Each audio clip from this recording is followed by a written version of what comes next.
By the time we start talking, it'll be 5. I think that went in that chat. Oh, well. I'll do it in the other one. Thank you.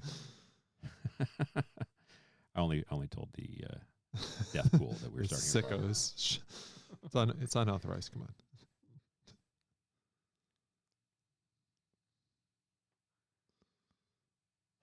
Somehow our innocence is lost. A little flat on innocence, but other than that, it was great. We'll go again. Huh? One more time. Somehow our... That's my sound, man. I love it. And her mom licked the asshole of a pig on Humble and Fred. YOLO.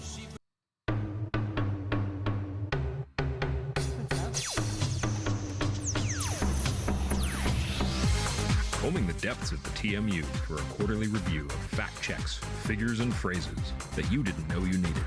It's FOTMCast with your hosts, Toronto Mike, Cam Gordon, and Tyler Campbell.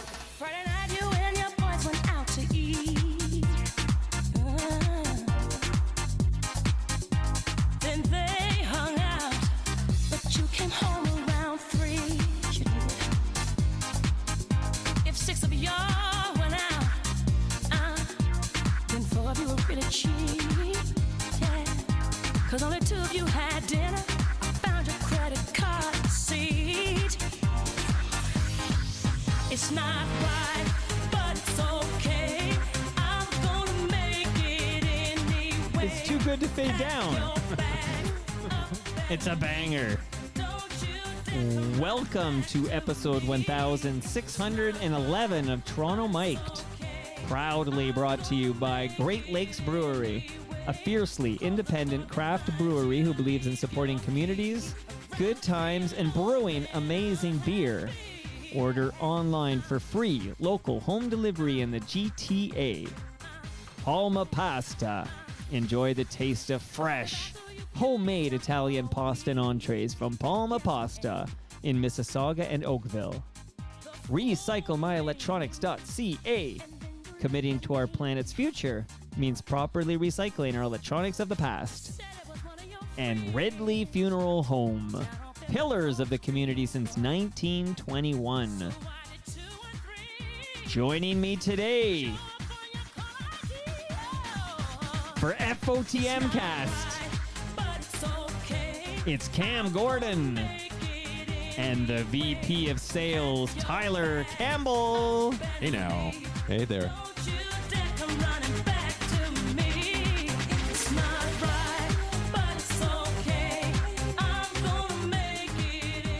Tyler, remind us why we open up our FOTM cast with this jam, this Whitney Houston. Is Whitney Houston an FOTM? I don't think so, but maybe you can get her in spiritual form in some way. Shout out to Ridley Funeral Home. Shout out to Ridley Funeral Home. This is the Thunder Puss remix of this great Whitney jam. And Barry Harris had been on, I think, not long before our first FOTM cast, and I heard this, and I thought it'd be perfect. And he's I love from it. CanCon. No, he's from Con-Can. I knew that. How are you two gentlemen going? Starting with you, Cam Gordon. How is your new year going?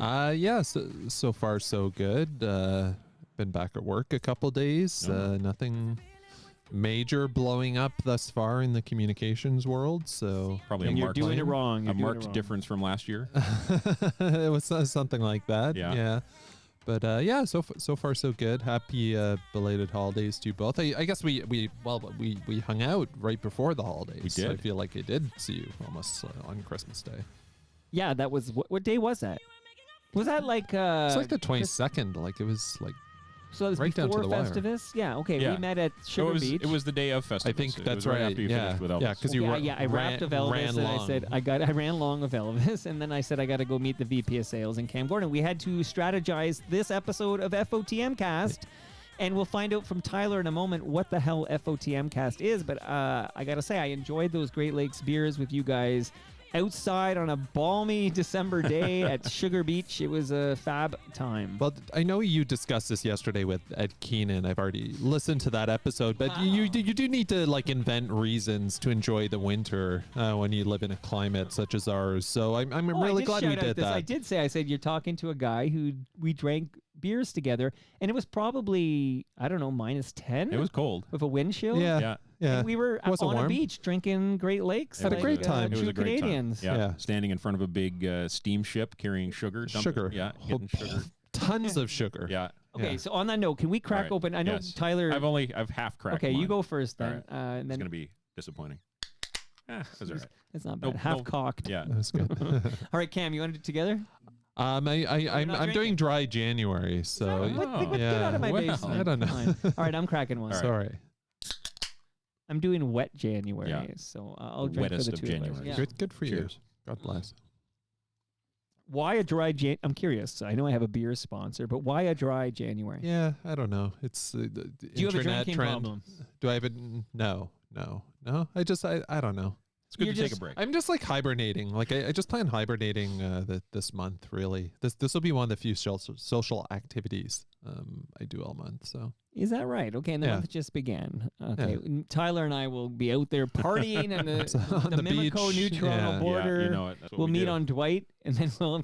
So Tyler walked here, and he saw me and my 8-year-old daughter biking on Dwight. I did. But, Yeah, I called out, but you were long gone. we were long gone. Yeah. you know. By the way, there was like a roaming stray German Shepherd on your street. Did It's you probably see a this? coyote. It was probably a coyote. Yeah. No, it's no, no. probably- This was a German Shepherd. Yeah. Are you sure? I don't know whose German Shepherd it is. I but, don't A lot know. of times I've been told there was a dog on the street, and it was definitely a coyote. Yeah, there so are are you sure? coyotes. Yeah. This roaming. was definitely a dog, but Okay. yeah, I was a little worried. Okay, well, fear not. German I made Shepherds it. are friendly animals, I think. Are But, they? those coyotes, I don't know. Be careful. But I give them their space. But okay, so Tyler, set everything up. I want to know how your New Year's going, but Yep. then I want you to remind the newbies. I don't know, somebody stumbled upon their first FOTM cast. Yeah. They're like, what is this thing? Sure. You can set the table again. What the hell is this FOTM cast we do every quarter? And for the dummies out there, every quarter means every 3 months. That's right. So, yeah, FOTMcast, for anyone who is new to this, listening to their first FOTMcast, I'm sorry, first of all. But this is our recap, our quarterly recap of everything that happened on the Toronto Mic'd podcast in the previous quarter. It's So very this is- meta. It is. This is covering Q4 of 2024, so from October to December 2024, right? 2024. And that's only like typically, I think, because Cam's got an aggressive vacation schedule or whatnot. We've been like, it's been like 10 days into the month. Yeah, this is the Yes. earliest we've done it. And This I is hated good. it being so distant because lots would happen in that week. That was the next quarter. We couldn't really talk about it. Yeah. And Absolutely. then I said, let's get it closer to the end of the quarter. And this quarter only ended on, I want to say that was Tuesday night. Yeah, I do like we're bunched up with Ed Keenan. Yeah. Because I know we're all fans of his appearances down here in the basement. So I do like those. And quite often we can have low reactions to Ed. Yeah, 'cause you guys he could always has great literally, yeah, appearance. because the way it works is you're both recurring events early in the quarter, so you can often be 1 day apart, 2 days apart. Maybe you'll be the same day. You can one set day. your watch as shit, man. Maybe we'll do it together. Oh, that would be a That'd be massive cool. event. Yeah. Could you And imagine? Ed yeah. Keenan. I don't think I've ever met him. You've Seems- never seems met like Ed a good Keenan. guy. I've That's, never met. that's shocking to me. Yeah. You too? Never met him. I'm gonna see if I can get him to a TMLX event in 2025. Yeah, that'd be Get great. Ed He'd be a Keenan. popular. I did go to his guest. 50th birthday party, so I feel I can drag him. You're to the in. event. You're on Yeah. the inside with Keenan. Good Oh, dude. He is a good guy, and we always have a good chat. He does a good Macho Man impression. He does. He really does. Top notch. Yeah. I didn't love it. I didn't really think it sounded like Well, not be to be all honest here. too judgy. That's one thing about these FOT. I don't want bullshit. I don't Yeah. want you guys to come in here and blow smoke. It up my was bum. fine. It's Ye- passable. Like it's. I enjoy it. Who's the It's guy who entertaining. does Scott the really good one? MacArthur. Scott MacArthur. So Yeah. Scotty His is Mac, like bang on. Yeah. Who lives near? He lives in Nova Scotia, I believe. Yeah. And he seems very happy. to be out of the like mainstream media. Like he seems delighted by that. Although he recently quit the podcast he started with Richard Griffin. So Like, this is all FOTM. Yeah, kind of like overnight. Like he I think he was sick of following that shitty team. Yeah, like, don't and I blame wouldn't. him. You Yeah. couldn't pay me enough to follow. I guess you could pay me enough, but it'd be a lot of money and a lot more than they were making for that podcast. You'd have to follow the intrinsities of. I know Stu Stone. And we'll talk. This was a Q4 episode 2024. He's always defending his dear friend Ross Atkins. But I mean, the team was shitty last year, and I'm gonna tell you, I think they may be worse this year. And they brought back Jimmy Garcia, so I think things are looking up. And if you're a big Vladdy guy, and I know there's a lot listening, I got a Vladdy doll over here. Like, don't get too attached to this guy. I don't trust him to stick around with Shatkins running the show. But this is all here and there, and I would just say that Ed Keenan's Macho Man is pretty good. Yeah. Among the Give it a FOTMs, shot. it's among the best. Solid 6 out of 10. Second best, although Stu does a good Macho Man, right? Does he? I I feel like he's done a Macho Man. Yeah. So here's the thing for 2025. You're going to have a little Macho Man off. You're going to get Stu. You're going to get Ed Keenan. You're love going to it. get Scotty Mac. Make sure I do it, though, because sometimes we have these great, I noticed we'll have great ideas. Yeah. And on the show, I'm sold. We're going to do that. And then I forget it ever happened. You know.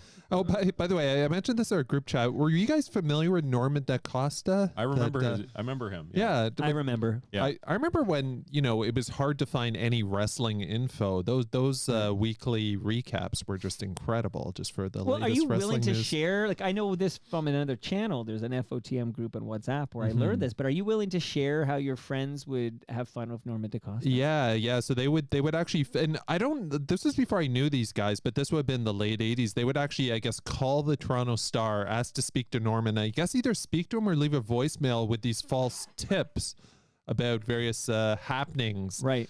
And like, okay, you finish your story. And yeah, speaking of the Macho Man, this is incredible. They actually called in that Miss Elizabeth was pregnant, which never happened. And not only did he write about this in the Toronto Star, that was the headline of his column that week. I saw that.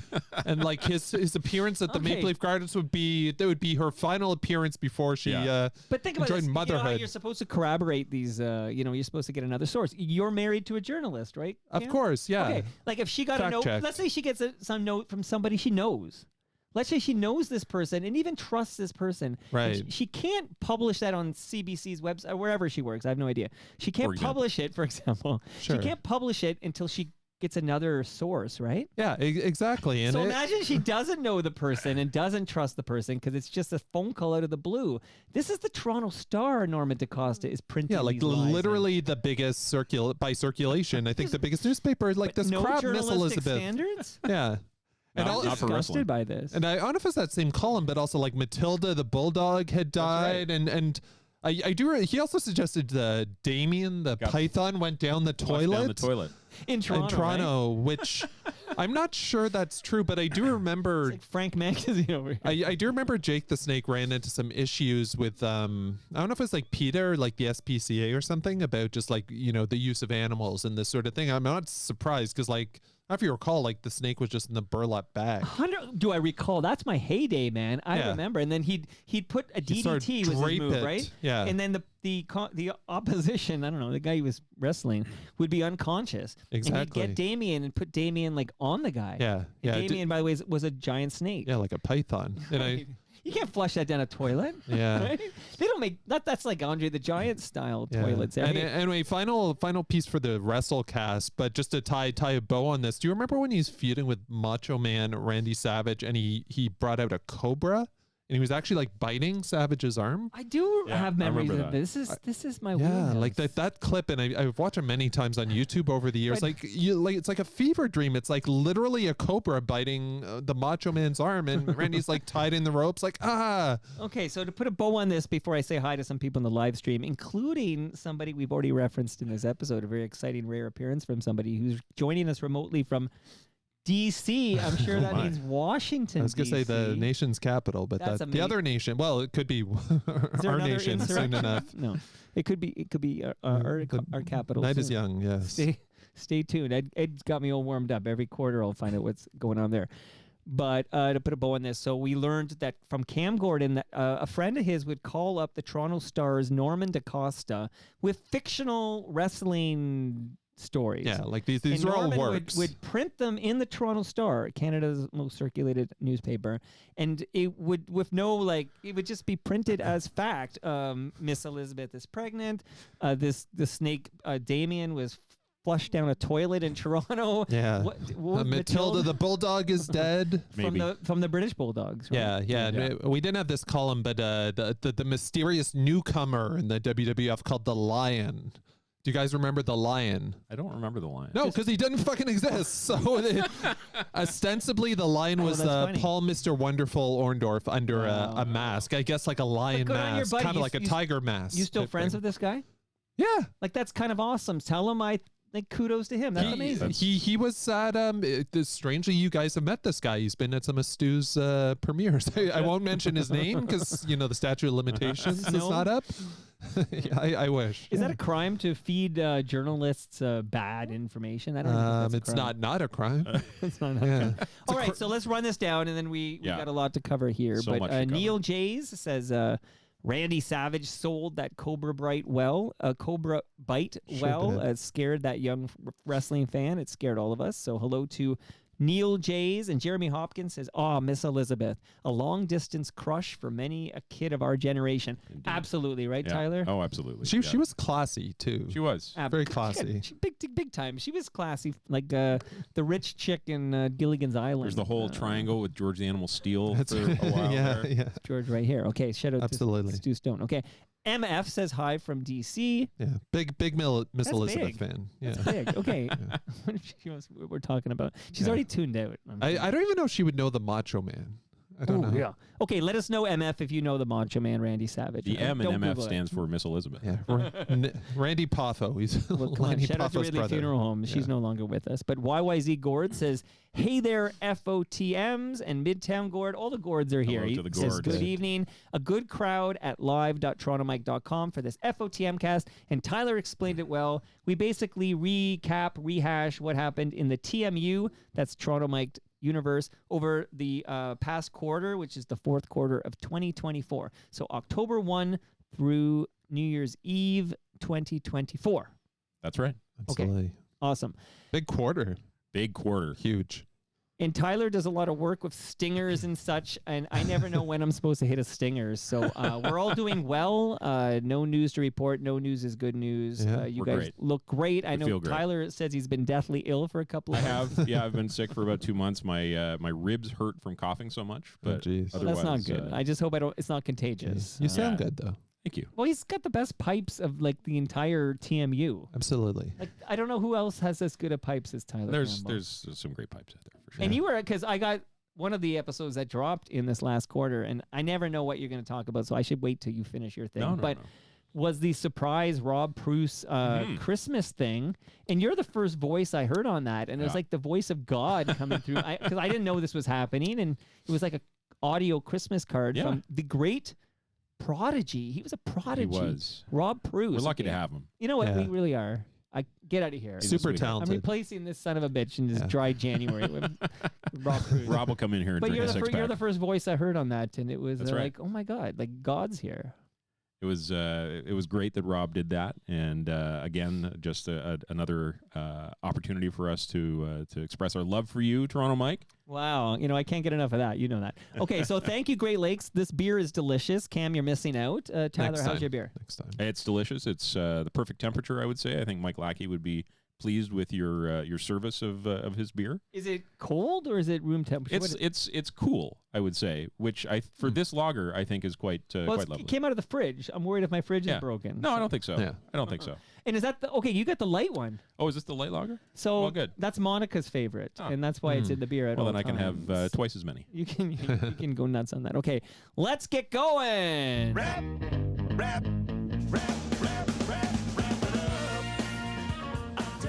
Another fun fact for the listenership, the FOTMs listening to this FOTM cast for the fourth quarter of 2024, is that for the first time, I have connected Tyler's laptop to the board, and I fully opened the channel. This is dangerous. So I did hear a ding earlier. Yeah, was that an email coming in? It was me. I closed my Okay. email. So if you hear dings alarms and bells and whistles. It's my fault. That ain't me, okay? Yeah. Because it's open. This channel belongs to Tyler. So at any time you can play anything you want. I will. I'm and gonna it's play. gonna go live at I'm gonna go fucking live@torontomike.com. bananas here. Okay, so I will let you drain your swamp Oh, yeah. before I even say anything because I don't want to trample anything. But take Swamp it away, is full. Tyler. The swamp is full. We're gonna drain it.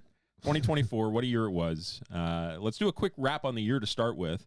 You did drop a final ep of the year on New Year's Eve, sort of like the wrapped for the year. Yeah, a little something. Yeah. So you talked about some of this stuff, but it was a big year, 2024. So I just wanted to enter this into the FOTMcast record. You turned 50, obviously, in 2024. That did happen. So did I. We both did that this year. Well, congrats, This buddy. past year. We made it. You got a kayak for your birthday. You know what? That's Love big. that fucking kayak. Yeah. You mentioned that kayak on 34 episodes, by the way. Is that true? Yeah. Wow. Is that true? It is true. Yeah. That's unbelievable. Yeah. It should have been more. It probably should have been more. What percentage of episodes is that? But I- like post kayak. post receipt of kayak. Is this?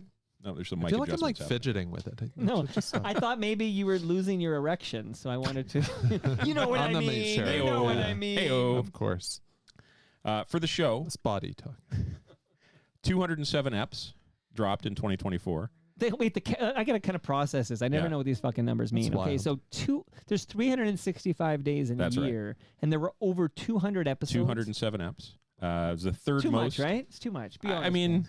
It's a lot. it's a lot of episodes. Yeah. So slow your fucking roll. If you want. If you I want. should, right? Well, you said that I'm looking for a sign the from kayak, God. The kayak is gonna slow you down in Q3. Well, it did a Q2, shitty job of Q3. doing that in 2020. Well, you're gonna go harder Okay, well, on it this year. I was think actually it's fine. thinking about this.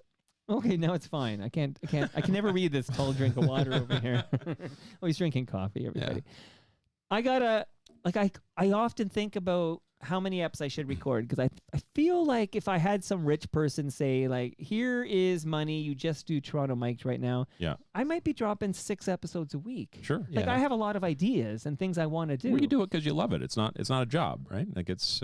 And I'm still going to bike 15,000 Sure. kilometers in 2025. And I'm still going to kayak, once a week or whatever, get out there. I'd say you're more enthusiastic about this whole thing, all this shit down here than you ever have been. Yeah. So is that not a sign to just keep going while Yeah. while you can? Yeah, you but know? I gotta make some money, right? Like it's about how many Right. episodes how much time can I afford to put towards Toronto Mike? Right. So I actually, and maybe you're talking me out of it right now, but I was actually thinking I did too much in the fourth quarter of 2024, and I should focus on two episodes where I like have conversations with people, 2 a week, Yeah. and then maybe a third that is something different. Maybe it's a remembering David Farrell, or maybe it is the fall of '87, Yeah. or maybe it's I feel like we've had this conversation at least 6 times. Yeah. should just A very special episode of. But I Fill in need the you blank. to tell me, yes, like something, or somebody passed away and there's a memorial thing or whatever. But I don't know the answer here. Like, should I keep going? Does it feel to you like it's too much? Is the question. I'm thinking, well, not for me, but I'm worried now. Like, It's what? like a therapy session. Because like, I'll hear from a diehard fan. I'll Yeah. hear from a guy who's attended all 17 TMLX events. Yeah. There's only one guy Yeah, don't not listen to named him. Mike. Oh, he is named Mike. That's fucked up. Okay, so Michael Lang. Don't Yeah, listen to him. Sure. He's like, I don't know, 9 months to a year behind. He's a completionist. But he listens to every episode, but he's way behind. Yeah. How does he catch up? That's his problem. I guess that is his problem. Yeah. So I should stop giving a rat's ass about the listener. Like I should, if I'm happy, whatever. I think so. I think you're doing what you what do you say, love. Cam? Yeah. 'cause I also think you have a different type of listener. You have the completist like Langer, like you have people like me. I've told you I don't listen to every single episode, but you son of a bitch. the ones that I do deeply resonate with me. We'll discuss them. Sometimes I'll go on Wikipedia. I'll make updates. I'll try to do a bit of Like, archiving. You don't listen every episode, but when you listen hard. Exactly. But what episodes are you Exactly. skipping? So I know to do To do less more of of those. Oh, No. like all sorts. Like to be honest, because again, like you record like 200 episodes a year, and also like some of my listening's a bit seasonal. Like when it comes around like NBA trade deadline, I find I listen to like a lot of NBA podcasts, or if there's election, maybe some more like political stuff. No, yeah, but I was just keep wondering, doing like, what you're doing. okay, so keep doing what I'm doing, but maybe I could slow my roll a little bit. So it Just depends. It depends. So I think what I would say is that you are painting a picture of Toronto, of Canada to a lesser extent maybe. And there are so many different threads that you pull on, and then you're like, oh, well, this guy did this, so then I got to talk to these two people. That's right? what happens. So that you're telling that story, you're filling in that picture. Yeah. This happened with the Garys in the fourth Exactly. quarter. Yeah, well, think of the David Farrell episode, like, really for a certain generation, for a certain audience, a really important figure in Canadian music history, but completely obscure from like from an SEO perspective. Sure, you'll find some like Billboard articles, FY Music News, but has the story of David Farrell ever been told anywhere aside from that, No. that podcast you did with those three gentlemen? Yeah. And if you're not going to do it, you have those three guys from GA on. That's right. I can't even like update Wikipedia based on that because there's not enough like other sources. But again, And why do you think the GA episode happened? Because you told me, Right. do you want to meet MF and I Yeah. at the Geary Art Crawl absolutely. near the Galleria Mall? Yeah. Remind me to show you my brick. It's behind me. Oh. I do want to see that brick. It's actually, a yeah. brick and okay. But then I'm like, I'm literally GA ignorant. Like Yeah. I'm like, what the heck is GA? And then we see GA, and GA sees us, and a member of GA says, "We saw you."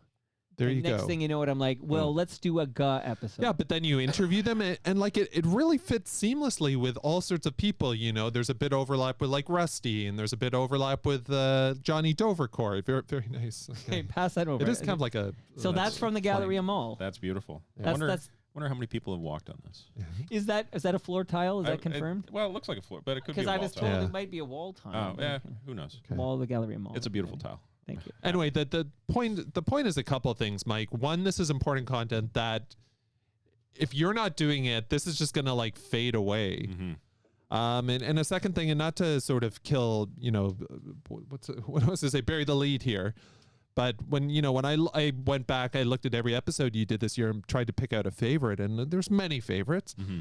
But one that really stood out for me, this was episode 1544, the definitive Much Music origin story. Mm-hmm. And this is something we've talked about at length this year with, the Much Music documentary and this CF&Y documentary that may or may not ever see the light of day, and all these other things, people writing books, people doing websites, people writing articles, blah, blah, blah. Right. But in my opinion, at least for your audience, I think it's like the definitive Much Music origin story. That's where you're really going to find the deep cuts for people that still care about this stuff. And I think it's a One of my huge favorite episodes of the year. Yeah, exactly. And, for your audience, Scratching that itch. yeah, exactly. Let's go deeper than Yeah. we've ever gone before. And Absolutely. there's only one man I could think of who could help me go on that journey. Who's that?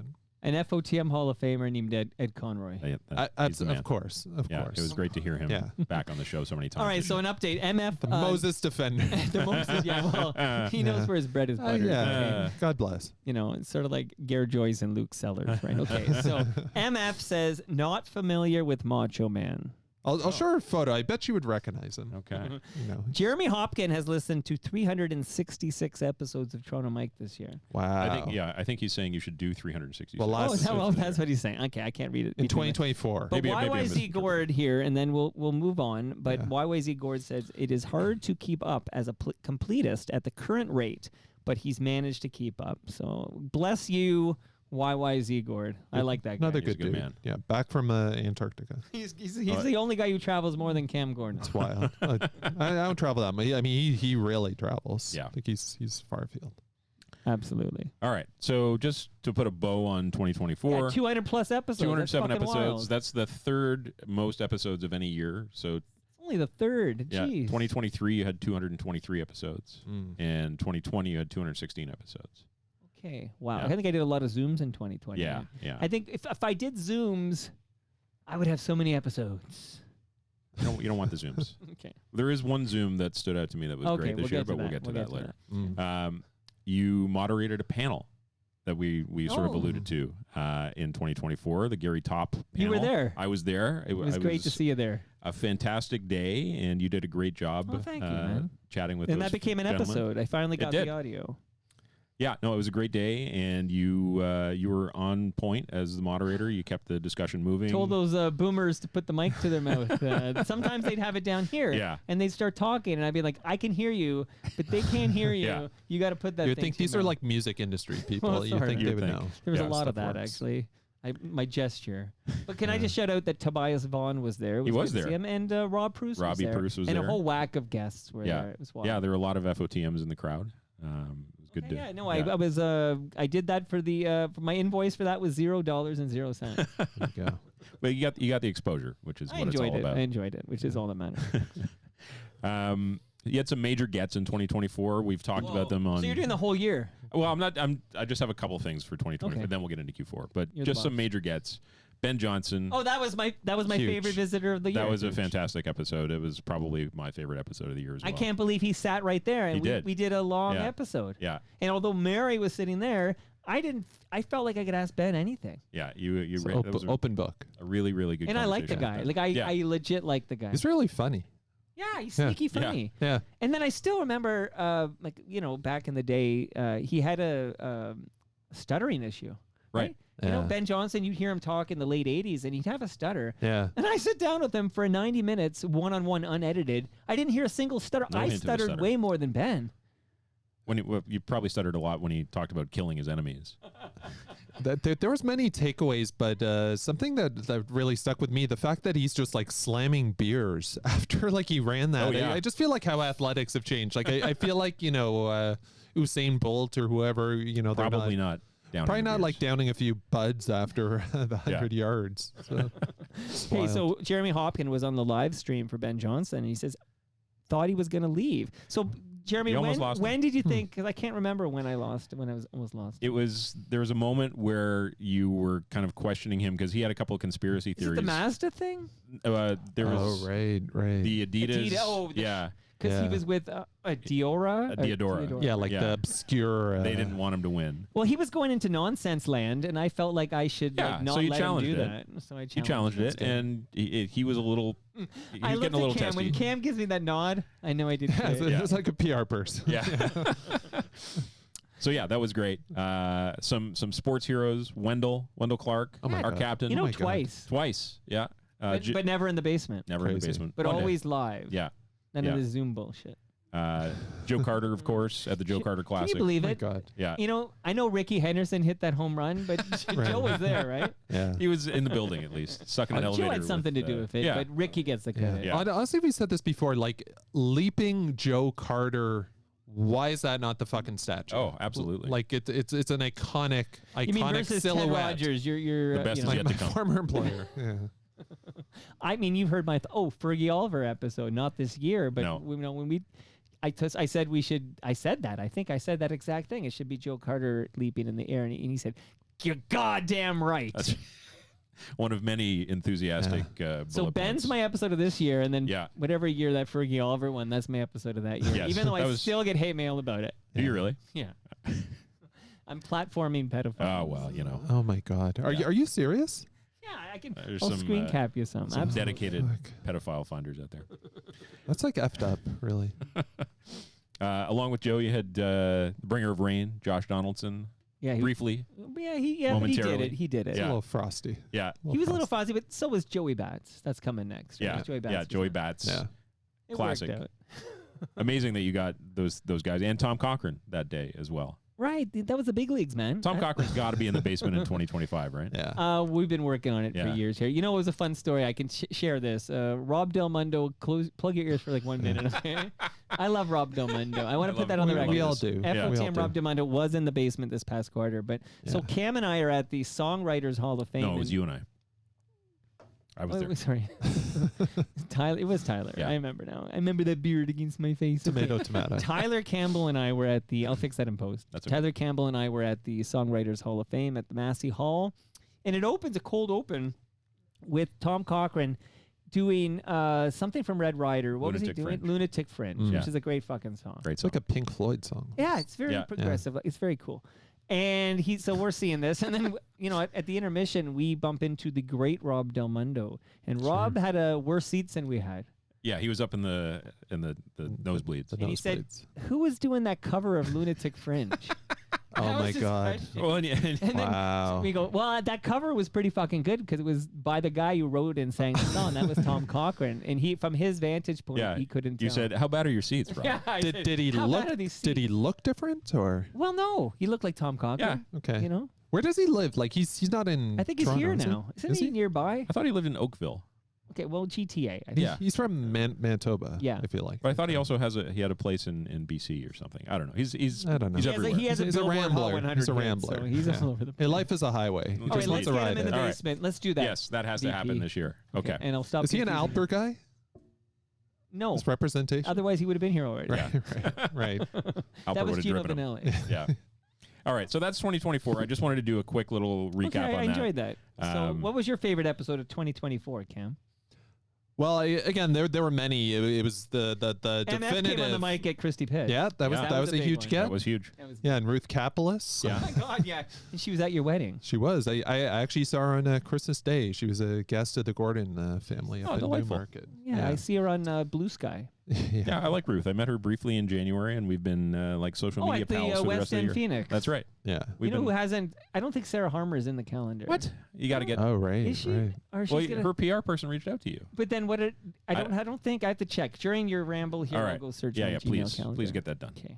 Sarah Harmer. Okay, I'm gonna do that right now. Okay. While you do that, did you finish talking about your favorite? episode? Well, again, just to loop back again, so the definitive Much Music origin story is sort of, but honestly, I could have chosen many. There were many favorites. It was a great year. yeah, I would another say. great year. Yeah. Another great year.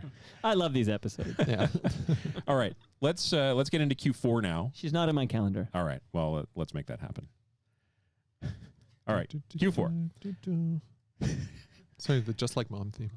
Remember, whatever Tyler plays on that laptop is going to be on the It show, is. and we won't know Right, until we right, hear it. right, and I right. don't know either. Yeah. Okay. It's exciting for me. All right. Q4. Monica's 53. in Florida. That's Oh what's God. going So on. the kids are Nice. upstairs They're all running just wild. Running amok. running Yeah. wild. It's unbelievable. 53 eps in Q4. It was the second busiest quarter of the year. 55 guests on those 53 episodes, including 19 first-timers. That's pretty good. Pretty good. There was a big milestone this quarter that I think kind of flew under the radar. Elvis joined the 50-timer club. Wow. Huge. Yeah. I thought you were going to talk about I passed Mark Maron. Well, we'll get to Oh, that okay, as we'll well. get to We'll that. get to that Okay. as well.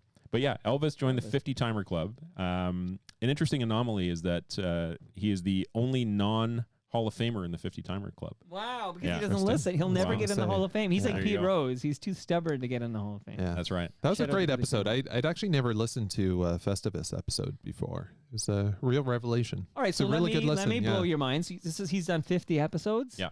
That was my favorite Elvis episode. Yeah. Yeah, it Out was of all great. 50. And it's because he was so authentic and real. It's very vulnerable. And I he did vulnerable. like I didn't see it coming because all we talked beforehand. I said we're bringing Festivus back to its roots. We're gonna do it like Your Blog Sucks, which was a 10-episode series we did 100 years ago that no one listened to. Precursor to the worst. Right. podcast. Well, we'll get to that. We'll get to that. So For sure. I said, okay, bring 5 grievances, and I'll bring 5. So I'm writing my grievances are like, Petty. ripping up bike lanes and having to wear glasses now, which I'm wearing right now. Like that's the kind of Right. shit I'm coming up with. And then he sends me a song, and I didn't listen because he just said, load this up. I'm gonna call for it or whatever. So I loaded it up. I've loaded up songs for you today. I don't know. Maybe you'll do the same thing. So I've got the song. I guess I don't know if he said play the song. And then he explained, I can't remember what order it was in, but he completely just was so raw and authentic, and it was so beautiful when he talked about the passing of his father and how this song resonated with him, and he was thinking about saying goodbye to his dad. Heart-wrenching stuff. Like, that's what I'm looking for. That is the real stuff I'm looking for, and Elvis delivered it. Yeah, absolutely. I mean, when he's telling people to go fuck themselves, and the next he's literally openly Yeah. weeping on the And microphone. then you're reeling from that and recovering from that, and he wasn't done yet. Like there was what was his final grievance? Well, his Had- friend passed away. Oh yeah, his Yeah. his friend from work for Yeah. 13 Oh, years right. died of His cancer. work Yeah. wife. And basically, these 2 moments were like, to me, like the reason I can't listen to fucking Smartless is because there's 0 of that. Right. Like that, there's none of that. It's like I'd rather hear Elvis, who, let's face it, not a famous person. Do we agree on that?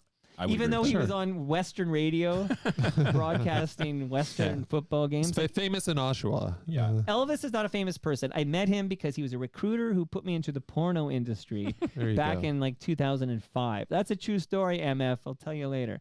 But not a famous guy, but we do festivals. It's like a tradition or whatever. And to me, he delivered more than most celebrities who come into this basement. In fact, it was just the greatest Elvis episode ever. And I was blown away by the raw emotion. Yeah.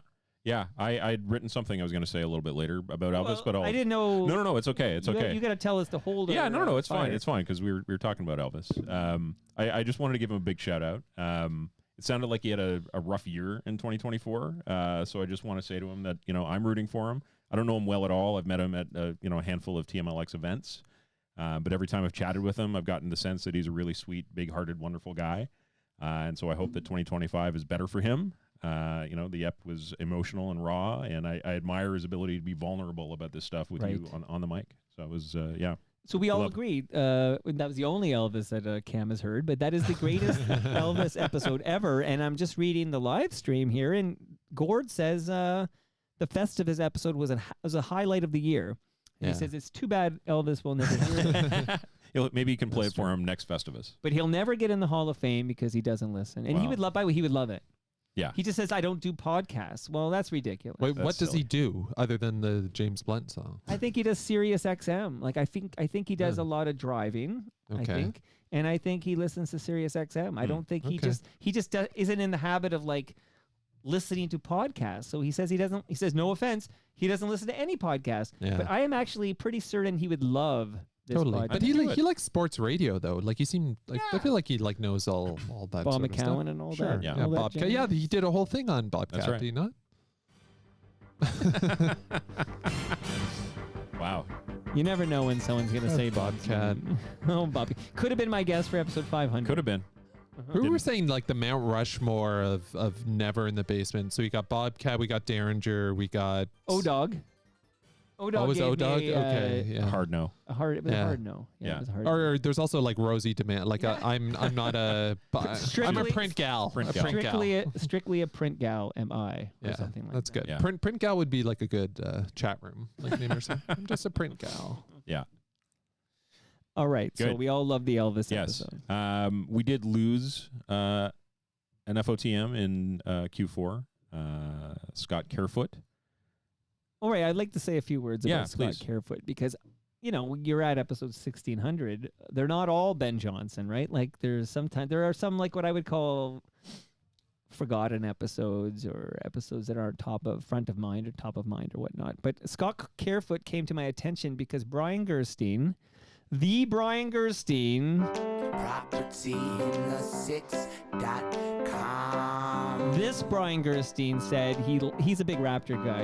You might know Sure. that about Brian. Yeah. Yes. I wonder if he's it's tough times for Raptors, It's a but diehard. he's a diehard. He's still tuning in. But there was a Raptors blog that one of the writers was Scott Carefoot. And basically, Brian sold me on having Scott over for a conversation. This blog was literally called Raptors Blog. So, in October 2021, Scott Carefoot came over. It was episode 938. We talked about his Raptors blog. We talked about his foray into sports media. He was at The Sun for a bit, then The Score, then he was at Bell Media, The Hockey News, Rogers Radio. We talked for 100 minutes or something. And I got to know Scott through that conversation. And then I was very sad to learn that at a very young age, he was younger than I was. He's younger than us, Tyler. Yeah. He's Cam's age around there.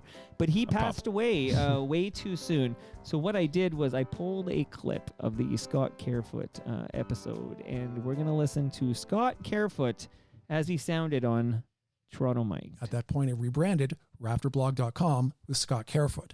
And that's a branding choice. Now, of course, there was some backlash like, who the hell is Scott Carefoot? But my point was, you're going to find out. So really the point of the blog was to be like the opposite of Doug Smith, frankly. I would say that my attempted writing style at the time was a combination of Bill Simmons and Hunter S. Thompson.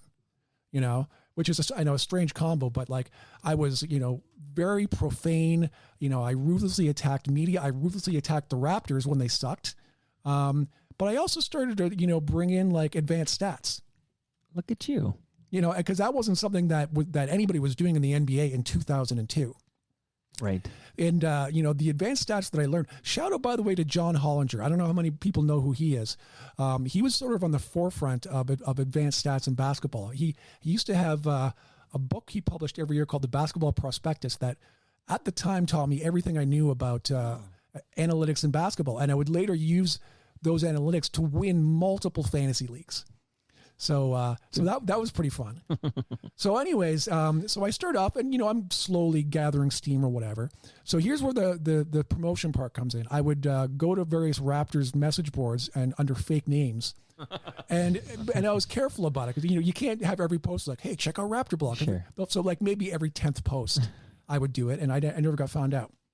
No, the truth is this the first time you revealed this in public, or is this something you've shared before? I'm pretty sure it's the first time. Okay, but I need to play my breaking news sound effect here. No, just kidding. So the real breaking point was the Toronto Star, and this is so cute looking back. In their newspaper, they said, "Hey, do you know any cool websites we should check out? Send us, email us whatever." And I'm like, right. "Oh, this is too easy." So once again, under a fake name, I emailed them like, "Hey, there's this cool new." Basketball site called RaptorBlog.com. It's got really great writing and blah, blah, blah. And then for some reason I added, and I hear soon they're going to add a message board, which I had no plans of actually doing. So sure enough, the letter got published, which was great. Yeah. But then there was a moment of panic. Oh crap. Now I need to put up a message board. So I quickly got one up within 2 weeks. And it started to blow up after that. And, and then what I did at that point is once it blew up, yeah, I rejoined Real GM, this time under my real name. Okay. And it got me a lot of respect from some people anyways, because, mind you, I'm not like, but as it started to get bigger and bigger, I continued to post there under my real name. And, I would take shots from people and I would give it right back. Sure. So I think I got some credit, some people were like, get out of here. You don't belong here. So a lot of that stuff too. All right. That was Scott Carefoot. Yeah. And no longer with us, sadly, gone far too soon. But when I wrote about Scott Carefoot on my blog, and by the way, listening to that clip, I get like nostalgic for like the blogging era. Like before there was a Toronto Mike podcast, it was the blog. And that early too, remember this, Cam? The blogs were fucking great. Incredible. I remember when Scott passed away, just seeing some of the other sort of writers and like sports writers who came out. I know Eric Corrine had said some really nice things on X, the Everything app. But as well, Andrew Stoughton, I think, said something when you think about like another guy who came up through the blogosphere and sort of went into, kind of like the mainstream media, Down as Goes it were. Brown. There's a bunch of these guys. Well, even like fucking Steve Dangle and like really like Jeff Merrick too. Like he sort of mind you, like he sort of came up through like radio. Yeah. So that's a little different, but again, like not to get like again and like R.I.P. Scott. Like yes, way too fucking young. But again, Mike Aussie, this work you're doing, like. Where else are you going to hear like this is the only place for this guy who's fucking dead now? Yeah. That's going to be the place. That's going to be, kind of his tombstone. Like that sounds like really dark.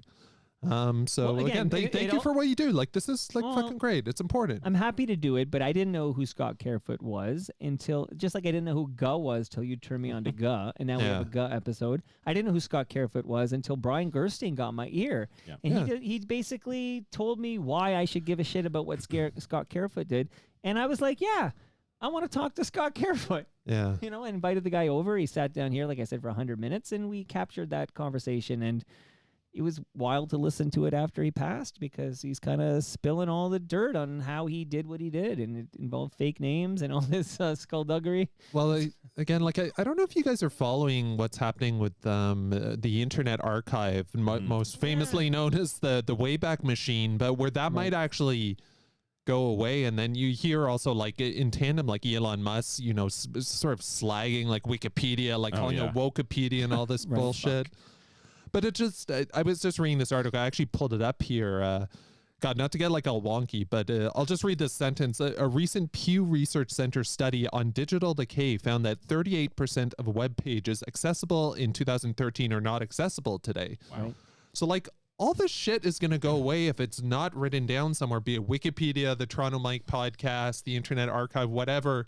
We're just going to lose these huge chunks of history. Like I think of when like Brandon Gones bought Now and wiped out that entire like Now archive. Like that's completely gone. That's a huge piece of like Toronto entertainment history. I mean, the reason we're hosting this show right now is we're all cut from the same cloth here, which is I can't believe like the whole idea that big chunks of the internet are just deleted. Yeah. To me, it's like shocking. It's like, you know what it's like when you go down a rabbit hole. Well, you wwrite books.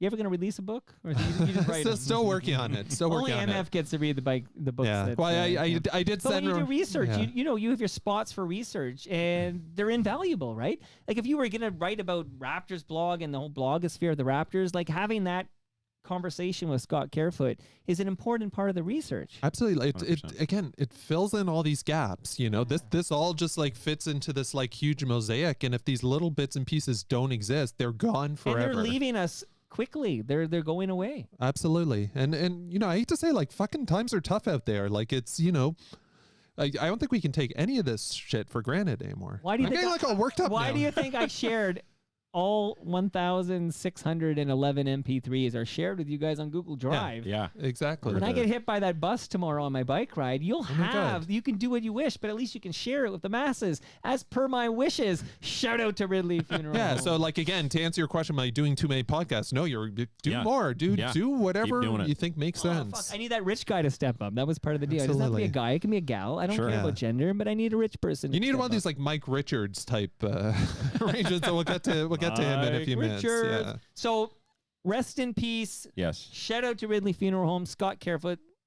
And it's kind of, when you have that many guests in the archive, it's one, and again, gone far too soon. Okay, I've got what do they call when you're in your 90s? Non-gerians? Nonagenarian. Nonagenarians.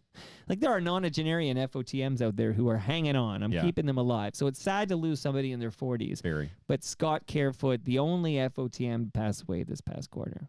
Indeed.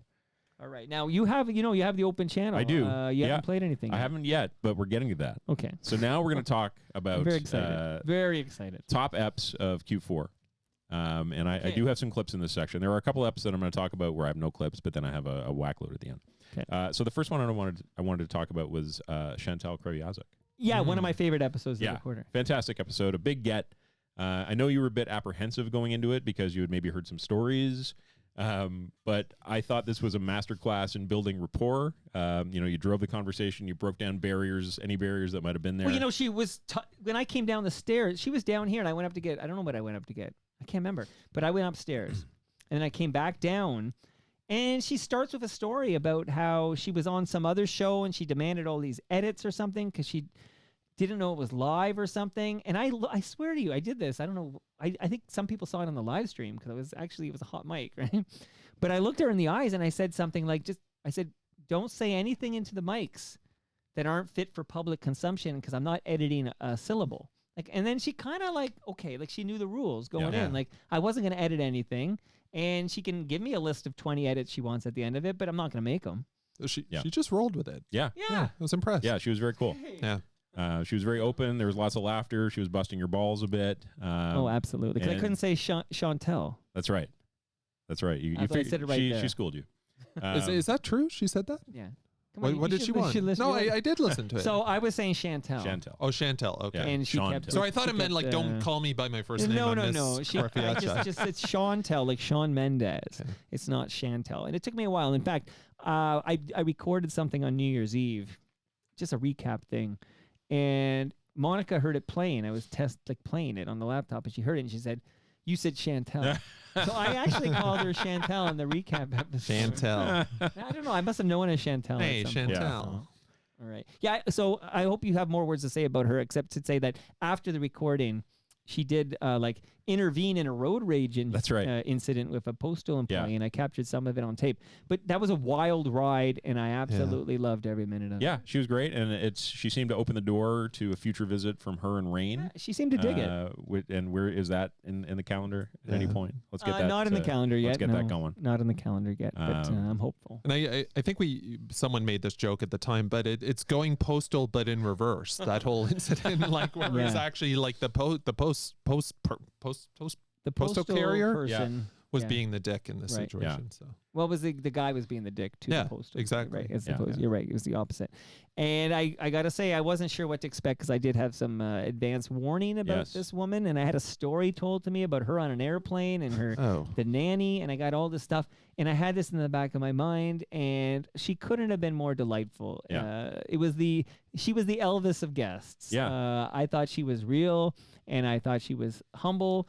And not Humble Howard, but humble. And I thought she was just a fantastic conversation. And I have nothing but positive things to say about Chantel Kreviazuk. Mike, quick question about that episode. Final thought, just quick yes no answer. Is she a top 10 richest FOTM from all that like Avril songwriting? You know, money? I don't care. You know, I don't care. No, I just really curious. don't care. Yeah, I don't know.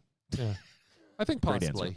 I think possibly. Okay. Clive Smith was this last Oh, year. yeah. Is that That stepping on any guy's- toes? And who's He's a top 10. Mini which is Fresh maybe or Melly Fresh. Melly Fresh? Yeah. But Clive Mini Smith Pro. sold Nelvana, Yeah, it's a big one. responsible for many Stu Stone jobs. Yeah, he's got some coin. And got some real coin from that. Yeah, hit up that guy. Maybe he'll bankroll you. Seriously, yeah, that's the type of guy you need. Clive, baby, come Yeah. on, let's do it. Kind of a Well, Gary Slate. type. I talked to Colin Brunton this past quarter about hitting up that guy Yeah. to finance his documentary about A National Slash. National Yes. Slash. He needs So, $35,000. I don't know. All these people coming with their hats out, hat in hand, to Clive Smith. Finance my art project. It's like a Nash's top hat in hand. Just How much? flips it. How much cash does Hollett have? Michael Hollett. I think I meant Not Jen Jennifer, no. Hollett. Michael Hollett. That's hard to say. Well, I think they did own that building. Because I let him buy me a beer at the Red Room. He's got beer money. I bet he's okay. It was $40. I bet he's though. okay. Yeah. It was no Great Lakes there. Yeah. I'm just trying to think of the rich FOTM. You should out there. start getting financial disclosures from all your guests. You know who's got Get cash? T-Force. Yeah. Steven Stone. Oh yeah. Oh, Is Stephen. that, do you have that on the Right. notes? I thought that was a pretty Yeah, good. that was a good there's little bit of episode. Stone. Okay, a little bit There's of Stone. Okay, so Yeah, let, I did let's like back that. to Tyler. Yeah, He's done a lot thank of you. work here. So Couldn't do it without you. that was Chantel. I did, you you did it to fucked me. up too. You did it to me. It's hard Ralph and Brent was a great Yeah. episode. I love that episode. because there's very little me. Well, that's the thing. You've been doing this thing lately where you bring in Cam I missed know it, that that is. one. Come on, Brent Bambury. Brent Oh, Bradbury, right. Brady Ralph and Waves. Brady. Of course, yeah. Come on, you're too young. I do have it downloaded. You do Day this, 6. you've been doing this thing where you bring in a couple of people and you just let them talk and you fade it in the background, and it's a really clever way to get the most out of your guests. And it's easy Yeah, because I don't have to say anything. I think the episode you did with Dave Perkins and Bob Elliott was sort of the prototype for this. You're 100% right. Don't forget Larry Milson. All-time favorite. Well, you did one with just Bob. Oh, and, you did. and Yes, Dave. you're right. Yeah. You're right. I did both. And it just allows guests to go a bit deeper. They have a shared history. It's really just two friends catching up. It was really fun listening to them. They had a lot of conversation about their early days with CBC, their experiences. And with- because these episodes are so meta, no one's listening unless they really care about this shit. Exactly. So it's like we're preaching to the converted here. But I go into those episodes like I almost have a little chat with myself, like Stuart Smalley or something, looking in the mirror, and I say, "Okay, Mike, you got Brent Bambury and Ralph Bimmergy are going to visit you. Yeah. Your job, Mike, is to get the fuck out of the way. Yeah, Like and- I literally say." You're going to introduce it. You got to move it on a little bit with some moderation or whatever, but no one wants to hear your voice on this episode. I say that to myself, Tyler. I say Yeah. nobody wants to hear your voice on this episode, and I'm like, you're right. Yeah, and it works. Like it's a really good formula for some really compelling content. So hats off to you for shutting up. Hat in hand. Who wants to give me money, All right, rich people? let's hear a clip. So you had a fun conversation with this guy in advance of the Gary Top panel. We just sort of alluded to it. It was really fun hearing Colin Brunton talk about his early days with the Garys, talk about the last Pogo, his Nash the Slash doc, which he needs $35,000 to finish. He also worked with Ken Finkelman on a show that I love, Okay, yes, The thank you. Newsroom. Oh, the newsroom. Mike Lowe here. And he had a surprising Yeah. little story about a job that Ken nearly had. So I'm going to try out this clip playing thing and see if it works.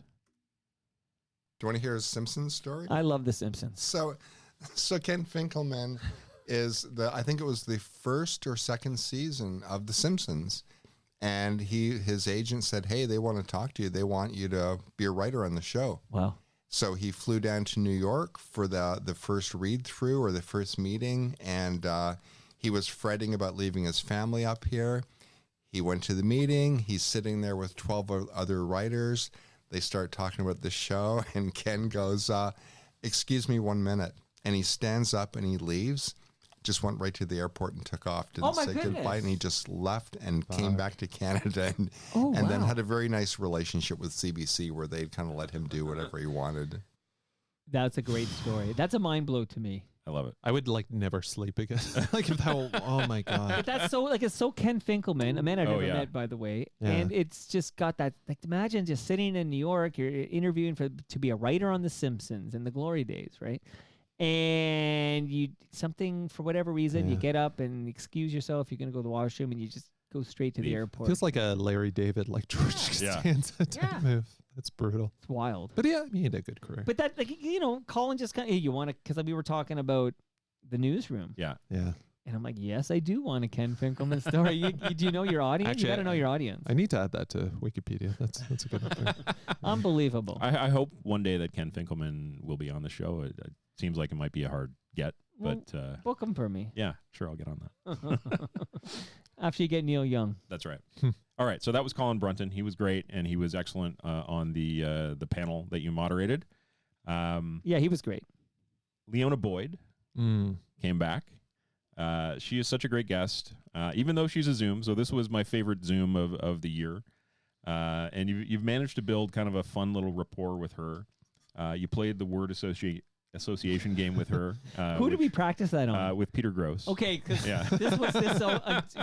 this is where we tear down the curtain. I just watched Wicked with my two youngest, and then we went and I made them watch Wizard of Oz after Wicked or whatever. Right. And Toto's pulling back the curtain. Yeah. And then it's like, pay no attention to the man behind the curtain. So this episode, we're like Toto, one of Stu Stone's favorite bands, by the way. God, what a perfect person to test trial that with. Like Peter Gross, guy is like no filter, cannot tell a lie. So in the WhatsApp of FOTM group, this idea was pitched. Like I was offered to have another Zoom with Leona, and I wasn't 100% sure I should do it because I already did a Zoom with Leona, and then I can't remember who to give credit to. Somebody I thought it might have been Cam.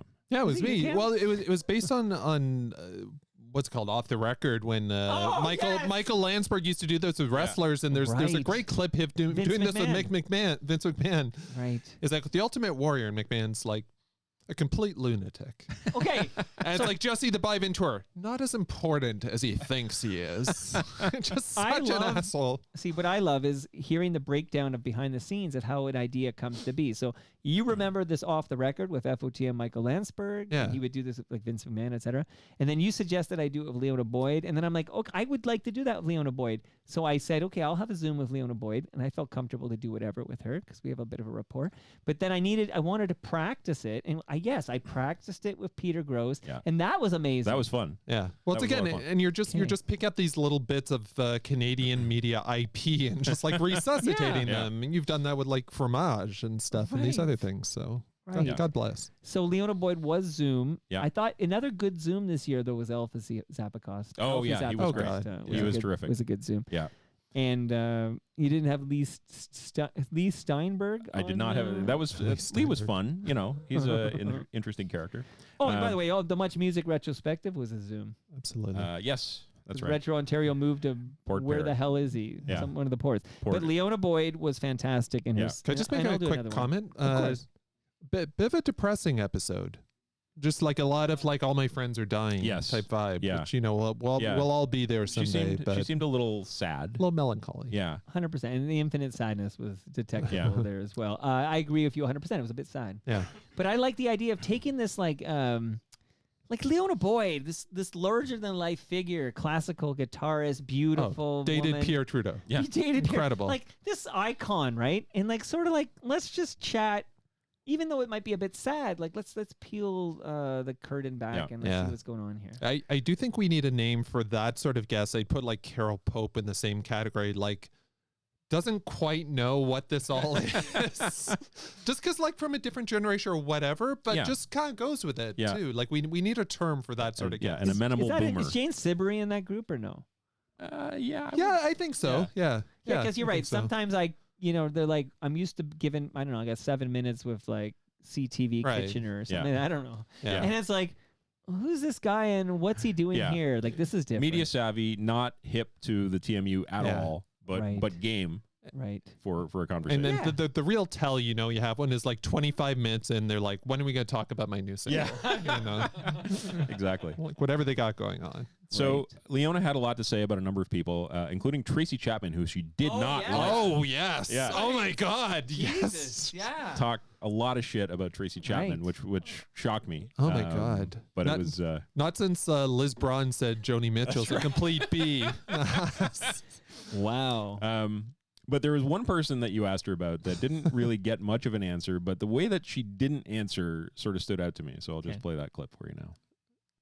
I don't even know if you know this name, so I'll throw the name at you just to see if you had any interactions with him, because I know you did film a lot of stuff in Agent Court at the CFTO studio in Scarborough, and I'm just wondering if you ever met Uncle Bobby. Oh, no, I didn't. No. But do you know of Uncle Bobby? Do you know this gentleman? I think I've heard of him, yes. Whoa. Okay, we'll move on from Uncle Bobby, but I have to ask. I got the message to move on. Yeah, so I don't know. It seemed to me like there was maybe a little bit more to the story there with Leona. Because she had a moment where, do I tell the story or not? And just back on the Airstream. Or, there's no way that's... back of the school bus. There's no way that's... I don't know that name. That was not an... I don't know that name. Yes, I think I've heard of him. But I don't know. Is the Christmas crackers on your list? We're gonna get okay. Only because I don't want to leave this on. Yeah. No, we're gonna loop back to Uncle Bobby. I'll revisit Uncle Bobby. All roads go back to Uncle Bobby. That's really the reason this podcast exists. Absolutely. No one's talking about fucking Uncle Bobby. It's pretty amazing that we are talking about Uncle Bobby with the volume that we talk about Uncle Bobby in 2025. Yeah, it's well, tears are not enough. Well, that's you right. know that. So actually, now. Christmas eps. So you had a really spectacular little package of Christmas episodes, holiday episodes this year. Yeah. Starting with TMLX 17, which we've covered ad nauseum. We had the wonderful Kevin Shea story leading off, which you packaged up in the Jack in the Box. Jack in the Box. Which my 10-year-old references all the time. Really? Like, he really was affected by that story. Wow. Well, that's I think great. he listened to all 21 minutes. Yeah. And really, so Cam just made a face. Listen to I fast You didn't like? You seriously? I'm just like kind of busy. Can I tell you? That's why I wasn't there. I was busy that weekend. What happened to your brain that you can't listen Where's your to heart? 21 minutes? Yeah. What's like about I just don't. Speaking of care. Wizard of Oz, you have no brain sorry. or heart or stop courage, it. as far as I'm Stop concerned. it! How dare you? So we had the Kevin Shea story. Finkelman just walked. Cam's going to the airport. FOTM Hall of Famer Lieve Famke announced that she's cancer-free. What a moment. Which is amazing. What a moment. Wonderful. We love that woman. Tearjerker. And of course, the Alan Zweig moment, which we have covered ad nauseum again, and we don't need to get into it any further. Well, we covered it only in that right away it was covered, and then it came up with Elvis. But the part where he called Elvis like Ed McMahon. Ed McMahon. Yeah. Right. And I think he was that's laughing at my joke. Yeah, and which I think is a compliment. Yeah. I don't think that's such Nothing a low wrong with blow. that. That's not a low blow. Not at all. Yeah. Every Johnny Carson needs an Ed McMahon to be successful, and Elvis was my Ed McMahon. But I do have a clip. Like, I don't have to play it, but this is like the last time ever this is going to be referenced. Yeah, sure. I guess. But Why not? Here, so I don't know if this ever got played on Toronto Mic. That's why I can't remember, but it was loaded up. But this is sort of a moment. So I had Alan Zweig there because he didn't like. I was talking to Brad Bradford about bike lanes. And I get it, like in the sense that I would be like, I don't want to hear a politician talk about bike lanes. But if it wasn't my show, I would probably just let it run its course, like, because I'm not the producer of this show. So if this host wants to talk to Brad Bradford, and I will remind people that anyone who came to TMLX 17 and wanted on the mic got on the mic. Anyone. Like literally anyone. Your mics are extremely democratic. Yes, well, anyone, right? And Brad Bradford was there, who I respect, and I enjoyed our conversation. He's going to come back in 2025, so brace yourself. And I wanted to ask him about Bill 212 because he supported it. He supported it, Tyler. You did. Like, I need to have a little chat with this. Active cyclist. Right. So Alan didn't like that, but we couldn't hear him yelling, so he came up to us to let us know, like, stop talking to this guy about bike lanes or whatever. And then he came on then I asked him if he could come on the mic, and then he went at the Ed McMahon thing. And then I remembered that Katie Lohr was in the building, and I wanted to talk about the worst podcast. So do you want to hear the tea that was spilled about the worst podcast? Sure. Absolutely. Alan, you yelled at me, but no one could hear you because the mics weren't pointing. I yelled at you because it was really boring, and you let a politician, no offense, make a speech for 10 minutes on probably closer your to 5 fast minutes. talk. And on the other hand, I did understand what he was talking about, which I haven't understood a fucking thing since I got here. But I'll just say this. Thank God we have Doug Ford, whose decisions are all driven by data. Big laugh. You know what? People Brad from loved it. Etobicoke are complaining about bike lanes, not because when they're on their bike, they hate being in the lane, but because when they're in their car, they hate that there's a bike lane. Yeah, big fucking deal. Anyway, yes.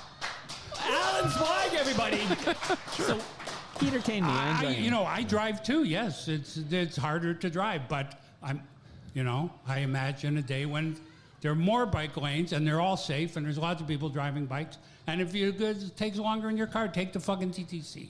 That's what I say. Honestly, words of wisdom. So, Alan. But I'm not here to. No. First, I'm glad you're here. Dispute a politician. I should have had I should have had Alan Zweig and Brad. That would have been Langer Campbell sort of esque. That's you. Anyway, there's Katie, my co-host on our basically defunct podcast called The Worst Podcast. Is that breaking news though? Is it defunct? Well, it's not. You know what? When somebody doesn't call you for a year, you can start to assume that they're not renewing you. So that's basically. Okay, let me set the table. I'm not on the official word. I've just basically like Elvis. When the producers ghost you, you kind of get the idea after a while. So let me set the table. Canada Land, and Katie, welcome to Toronto Mike again. You're amazing. Katie, you were the producer of the Worst Podcast. Yeah, co-producer. There was like 8 people working on that. There was thing. 2 producers. I was the one that sadly got the mic. And your voice was on the show. Yes. Because I listened in and there's Katie. Yeah, that's me. Okay. I needed a sidekick, and I couldn't have done. That sometimes happens in life. They assign you a person. You're saying, "Oh, like what the fuck is this?" And then we were great. We were like not quite Sonny and Cher or. I thought you truly we hated had me we had first. a Sonny and Cher vibe going. Well, Katie, was it love at first sight? No. I would say I was like probably 98% convinced Alan preferred if I didn't exist at all. And then we did our first interview, and I was like, wait, I think we could actually be pals. And then we did become pals, and it's been a beautiful friendship ever since. But you quit the show. Yeah, because I don't like Alan. Well, she didn't. No, wait a second. She didn't quit the on-air part.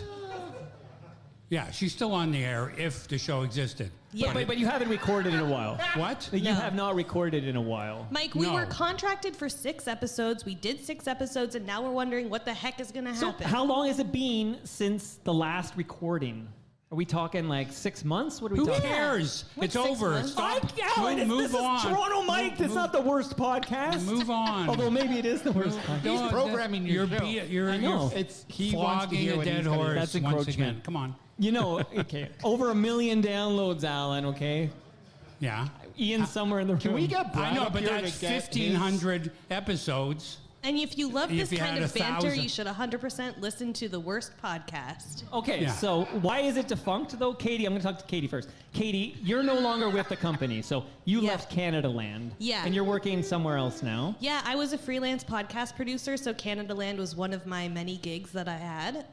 And yeah, we were contracted for. This is how 6 episodes. This is how the podcasting industry works. This is not like a shocking revelation, but sometimes I a disagree. network will hire you to do a specific amount of episodes for a mini series to see how it goes, and Okay. then Mike, after that, they're Mike. like, "What do you Yes, want to do Alan. now?" I don't know why I came today, but I didn't come to talk about fucking bike lanes and how my show failed. So You brought it up, Alan. Actually, I didn't even know your show failed. And I'm starting to understand Jojo Chinto now.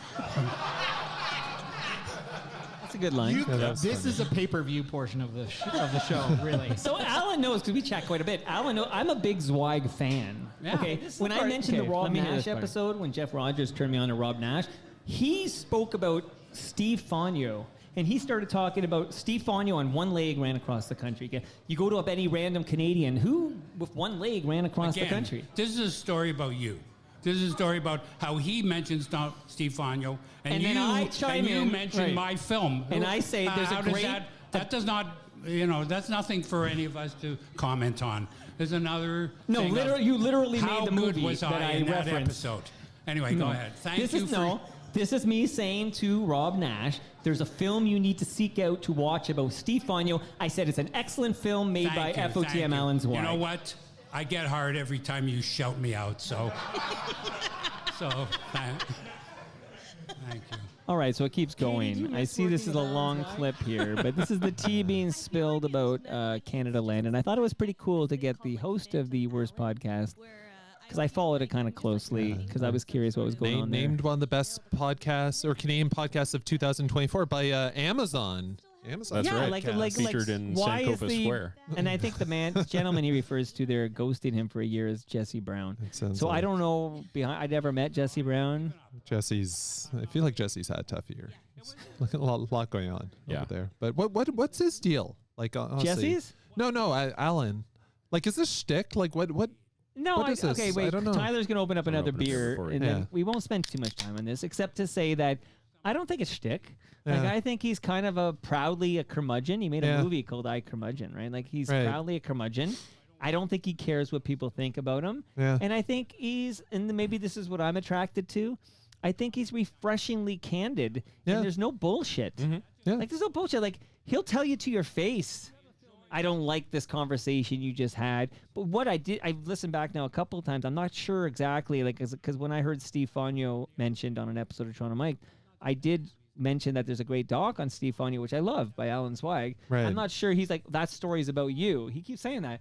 But I don't know how that story is about me. Like, I feel that story is about this piece of art you might have missed. Yeah. Because we miss a lot of good art in this fucking country. But it was aired on TVO. That's where I saw it. And Alan Zweig made it. And I was just trying to celebrate this piece of art because Alan Zweig is a great filmmaker. Yeah, again, and clearly someone who cares. Like, you don't make these documentaries because you're trying to get rich necessarily. So, credit to him for putting this together. I just don't get what his deal is. Well, I'm going to crack open another beer. Okay. And I'm here to say that I got a lot of feedback about TMLX 17, and some of it was about Kevin Shea, and some of it was about Lieve Famke, but a lot of it was about Alan Zweig. And I think that's better than some boring PR speak. Sort of like, Brad Bradford comes on and he's towing he's a politician. So He's doing gonna, shtick. He's going to do shtick, essentially, shtick. reading the talking points memos or whatever. Yeah. And Zweig doesn't have talking points memos. He's going to talk from the heart, from the head. And you either like it or you don't. And Like if you it or lump don't, it. you like, And I can see why some people don't like it. It's a bit abrasive, and it's a bit, even listening back, it's a little bit tough to stomach or whatever. But I lived that in real time, and it was a highlight for me. Like, I didn't know what he was going to say next, and I respected the source. Hey, it's a real talk. Yeah. I don't Real know. talk. Am I nuts for digging Zweig? No, I don't think so. Is this a Stockholm syndrome? No, he's authentic, and he's himself, and he's nothing if not memorable. Yeah. So I like hearing he was in the car with like Blair Packham, and who was the third person in that car? Simon Rakoff. What a car! Like, in all three Oh my great God. FOTM. Simon Rakoff's very Absolutely. funny, and Blair Packham's Blair Packham's Sweetheart. ex-wife is my guest on Monday. Oh, Arlene Bishop is her name. right. Arlene Oh, Bishop makes wow. her Toronto Mike Okay, debut on very Monday. cool. Like, That's cool. and it's Okay. like, okay, let's do this thing. But I love Blair Packham, I love Sure. Simon Rakoff, and I love Alan Zweig. Yeah. And I think it's amazing that I think one of them couldn't drive because of eye surgery. That was Blair. One of them It's a long story, but it's why he couldn't drive because of a licensing issue. And Simon, I think, could drive, but he didn't have a car. So it's like they're trying to figure out, like, how do the three of us get to Palma's Kitchen? So shout out to Palma Pasta for hosting us. I loved TMLX 17. It is the only time where we have a recording at a TMLX event, because we had 3 TMLX events in 2024. One was at Great Lakes Brewery in South Etobicoke, and that's when I got the kayak, and that was amazing. No recording. And one was at GLB Brew Pub at Jarvis and Queens Quay. That was amazing. No recording. And then one was at Palma's Kitchen. We recorded that. TMLX 17. I might dupe that for 2025. Just do the same things. I don't know if we were going to talk about TMLX events, but we're doing it now. We're doing it now. So TMLX part of the holiday 17, suite. I loved it, and I didn't know, it was just great. I loved starting with Kevin Shea. I love that he took 21 minutes to tell that story. I appended that story to the New Year's Eve release that I dropped, and I still love that story. And if he wanted to go 41 minutes, I would have let him do that. It's like the kind of post-rock band that starts with like the 21-minute track rather than put it as like track 10. It was great. So just to wrap the holiday episode, we had Ron Sexsmith as well with his excellent chat. He's such a great guy. Did Cam watch? Did you hear that one? I've actually never listened to any of his episodes. I'm sure I'd love them. He's only got 2. Yeah. But both Zooms, and I thought it was great. Yeah, he was nice. Good to he chatted about his song that went to number 1 on the. Do you know this, charts. Cam? That a song written by Ron Sexsmith went to number 1 on the holiday chart? I feel like I saw this on the social media. Do you know who sings it? The version that went to number 1? Not Paul McCartney. No. But Stevie Nicks and, this is kind of interesting, Jason Kelsey. Former NFL player, brother, Eagles, brother of Travis, who might be dating dating a woman named Taylor Swift. Oh yeah, and he lives in Stratford now, right? Ron does. Ron does. Not Jason Kelsey. Not Jason Kelsey. That would be a mind blow. Pronouns. That would be a mind blow. Anyway, to bookend the Leona Boyd Uncle Bobby stuff, the one does. Christmas Crackers ep. So great to hear Ed back on Toronto Mic'd 3 times this year, I believe. Yep. And the Christmas Crackers ep didn't happen last year. It's back with a vengeance this year, and it sounds like it'll continue on into the future, which is great news. But I missed it last year. Yeah, it was missed. Ed brought some really great Uncle Bobby tales to Christmas Crackers. Talked about Uncle Bobby coming to Canada to find his wife and son who had left him in England, which was kind of a wild story. He had a couple of daycares called Bimbo Daycares that he that was a mind blow. Ran. I'm not sure how if he'd be able to do that today with background checks and such. Might need a rebrand. Consenting adults. Yes, Tyler, come on. Be kind. Yes, of course. But most importantly for me was this mind blow bomb that Ed brought. Okay, I'm ready. And I'll just I'll play the clip. Like it more than speaks for itself. Drop it. I want you to get up now. I want all of you to get up out of your chairs. I want you to get up right now and go to the window, open it, and stick your head out and yell, "I'm as mad as hell, and I'm not going to take this anymore!" I got goosebumps again listening to Howard Beale there in Network. But that's Agincourt, right? That is correct, and that leads me to what was the most interesting nugget of information that Barry Kent revealed to me is that when Peter Finch filmed that scene, I'm Mad as Hell, at Agincourt, Uncle Bobby and the whole Uncle Bobby whack pack was standing behind the set watching that scene be filmed because it was a day when they were taping. So that's a very, very famous scene, very famous movie scene. Obviously, Peter Finch won the Academy Award for that performance of Howard Beale, and that movie is so ahead of its time. But the idea that Uncle Bobby is basically there. So as you're telling that, I don't know if you get the same when you get these mind blows, but I felt weak in the knees. Like I almost collapsed to the floor. That Uncle Bobby was in the room when that icon, and you're right, forget the fact it was filmed in Scarberia. Like if you're watching the Oscars, they might play that clip. Like what an iconic clip from a iconic movie. And Uncle Bobby was like feet away, steps away. Just out of frame. Yeah. Oh my God. Even hearing that, I knew where it was going. I'm weak in the knees again. Yeah. That's crazy. It's wild. What's that documentary about backup singers? Like 20 feet from stardom. Yeah, sort of like a 20 feet from Mary stardom. Clayton and Gimme Shelter. Yeah. That's my favorite example. That man, But like Gimme Shelter. literally every year, Oscars montage, one of the most famous clips in like cinema history. Go come up with your top 50 quotes from movies history. You're gonna have that one. We're not in Kansas anymore. Like, you can't handle the truth. Right. You know. It's right up there. That's like that's like worse than watching. That's not bad. You can't handle. That's a pretty good Jack. Yeah. Big Lakers fan, you know. God, what a mind blow. Anyway, just not to like, again, we're gonna get to the Wikipedia updates, but when I heard that, I updated 3 separate Wikipedia pages for that. The Uncle Bobby profile, the network, the movie profile, the fact that it was filmed at Agent Court, and also there's but that was clearly that was dropped in a previous Retro Ontario video. I knew it because of a previous Retro.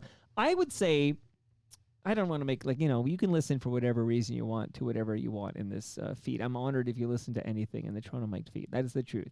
But really, like, if you skip Retro Ontario episodes, I gotta question your motives here. Like, what are you here for? Right? You're not here for celebrity worship. Like, if you're skipping Retro Ontario, don't come to TMLX events.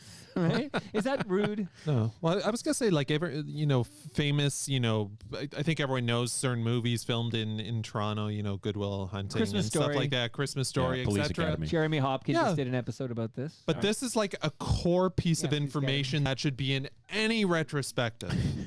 Not just the fact that it was filmed at Channel 9 Court, but the fact that fucking Bobby Ash. Who's the guy? Your kids are upstairs. That's okay. Trust me, they're my kids. They've heard a few F-bombs, okay? They heard a few F-bombs. Okay, who is the CFTO broadcaster who passed away, who was parking cars in retirement? Like, he was parking cars at parking cars? Come on, this Not guy. Tom Gibney. Yes, Tom Gibney. Tom Gibney That's was it. parking cars? Tom Gibney was parking cars after he retired from the news. But Tom Gibney is in this. That's right. Yeah. He's in the fucking movie. Yeah. He's parking cars. Yeah, he was parking cars for I think an auto dealer or something like At that. Harvard Yard? Yeah. I think he didn't need the money so much as he wanted to have something to Stay do. busy. He Sure. wanted to have a job. Yeah. And that's what he was doing. So you learned it here first. Gibby, the original Gibby. I'm on the original Gibby. I'm just on the live stream here because we have people here in real time reacting to things we say. So Andrew Ward brings up Alan Zweig's stumbling physicality towards the mic because we kind of we didn't really touch on that, but when he wanted me to hear him, he kind of barrels towards the mic, and I didn't hear anything, and all of a sudden I see Alan Zweig running towards the mic, and I'm just glad he didn't want to slug me. So there's that. And then Jeremy Hopkins. Katie is not pronounced Katie. Her parents were high. What's he talking about? No, it is Katie. It's like 2 T's, right? It is 2 T's in Katie. Doesn't read but like it's pronounced. Yeah. Right. Because Zweig approached the desk like a Morlock. So I don't even get that reference, but it sounds accurate to me. And he enjoys all the TMLX events. We met Jeremy Hopkins at a TMLX event. We love Jeremy Hopkins. Paul Kitchen. So thank you, Paul McKay. Do you guys want a lasagna? Yes. Yeah. Well, absolutely. Sounds like MF is in DC, so Cam's a bachelor. Well, she'll be back in a couple days. So. You look like you've lost a couple of pounds. Yeah, let's get a lasagna. So into I Cam. have in my freezer from Palma Pasta and the great Anthony Petrucci, whose son delivered these lasagnas to me, and I made a joke about we need more bike lanes because I know and then he said we should have bike lanes on the 401, and I said that's a great idea. Yeah.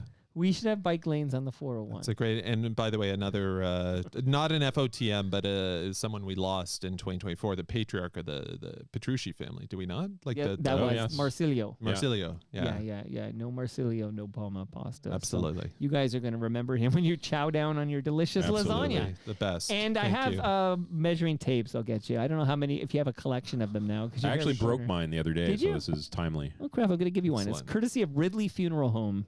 Absolutely. And I think people listening to this podcast would enjoy Life's Undertaking, available wherever you got this podcast, and I get to co-host that. So thank you, Brad Jones, and thank you to the good people at Ridley Funeral Home.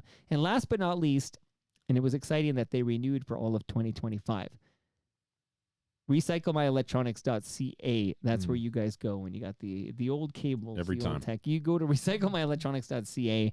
I got a note from Ian Service. He had to. It sounds terrible when I tell you he dropped a big load. Oh, but it was some tech to be recycled. Like a CPU. And or here's something? a little FYI after that terrible potty humor to tell you that there is opening for a new partner. So the VP of Sales is busy on some other projects. So honestly, best value in town. Over 1 million downloads in 2020. 207 episodes. It's the best value in the world. Multiple and you get mentions to per partner with. episode. You don't have to be a rich guy either. You don't have to be Clive Smith. So I'm gonna get the measuring tapes, and then Tyler, do you have any more clips? I sure do. The last episode that I wanted to highlight from the quarter was kind of my.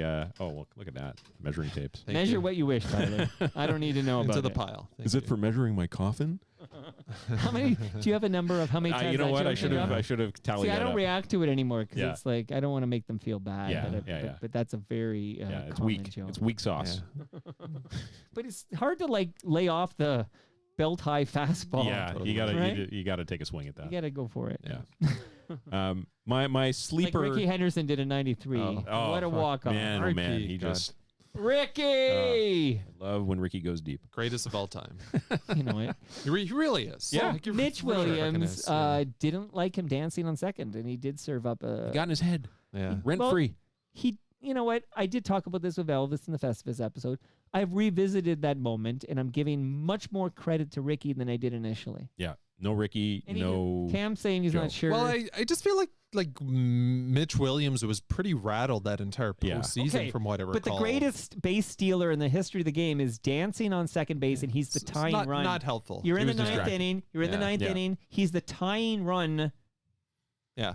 Yeah, but he's like left-handed. Like, you know, he's sort of curled back. You can see like it's fucking Ricky Henderson. right Alfredo there. Griffin is on deck. Yeah. Yeah. You don't want to face him. Yeah. Like Why would you two even Hall of pitch to Joe Famers Carter on with base. Alfredo Griffin Yeah. on deck? Yeah. You know what? Today they just walked Joe and go after Alfredo Griffin. Yeah. I'm trying to think who would have been on the bench, like because Rob like Butler? like Darnell Coles was he Yeah, on the Darnell team? Coles, Rob Butler. Yeah, I feel like Darnell Coles, Turner like he Ward. would have. God, Can you imagine Rob Butler gets that game-winning RBI? Oh in that man, game? what a He wouldn't be different- coaching my the God. Leafs right now. No. yeah, he would not be an FOTM.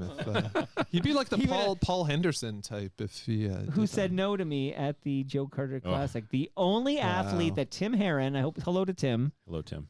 You're gonna drive me again in 2025, right, Tim? By the way, Tim and Tyler have something in common. They both drove me to officially sanctioned Toronto Mike recordings in 2024. Because Tim drove me to the Joe Carter Classic. Tyler drove Good me man. to TMLX 17. I did. Good What a man. sweetheart here. So, Tim, if you're listening, he can tell you that Paul Henderson said no when we approached him at the golf course at, what's that golf course called? Glen Abbey. Glen Abbey. Glen Abbey. And he invited him to come on the mic with And me. He said nope. Absolutely not. Doesn't want to talk about. The And he's goal. supposed to be No. a Christian. Yeah. Unreal. How dare he? That's why I'm at the Church of Satan with Doug Broad. There you go. That was a fun episode too. I yeah, liked him. he was good. So my sort of sleeper episode for the quarter. What a fascinating character this guy is to me. He's a hard-boiled detective turned reporter. Yeah, with a heart of gold. Heart of gold. He's got his own merch. Yeah, like a hippo. Is it Yeah. a hippo? Yeah. He What? A purple hippo. A yeah. pink He's got hippo? like this logo, and he's got hoodies. He donates some of the profits to. I find him kind of fascinating too. Yeah. Wow. He wears pink. He Real listens, man. He listens to love songs and soft jams to take the edge off. He Okay. brought. I think he brought a Swifty bracelet for Morgan. for Morgan, yeah. Walking contradiction. His love life though is off limits. Okay, you know what? I got that message pretty quick. Don't ask him about his love life. Okay, move Because on. I went there. Yeah. Okay, interesting. You don't have that clip, do you? I don't. I didn't bring that clip. I Okay, brought a just- different. I knew clip. right away that I'd have broken headlights. if I Yeah, asked yeah, him yeah. anymore about No, he that. was very like he's very vulnerable with you. He talks about the music he loves, but I was felt a like I diss, I could go think. there because he Yeah. was so open yeah, with me. no, but that was a hard. That was a bridge too far. Yeah, Hard boil. We're talking about Steve Ryan. Steve from Ryan. CP24, Yes, by the yeah. way. Not to bury the lead, but Best-selling author. That's right. So Steve has seen some shit as he's discussed quite a bit on Toronto Mike, but in his guarded way, he opens up to you. He brings the soft jams and he keeps it interesting. He also did this thing that stood out to me. He did it a couple times on a couple Yeah. of his jams that I have a clip of, and it's just endearing as hell to me. So I just wanted to play that for you now. Ready? Here comes the line right now. Watch this. I don't know how you do what you do. So in love with you. So in love with you. It just keeps getting better.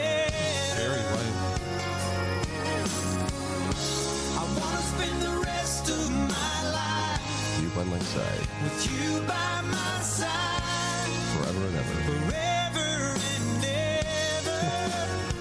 Everything you do. Every little thing that you do. Baby, I'm amazed by you.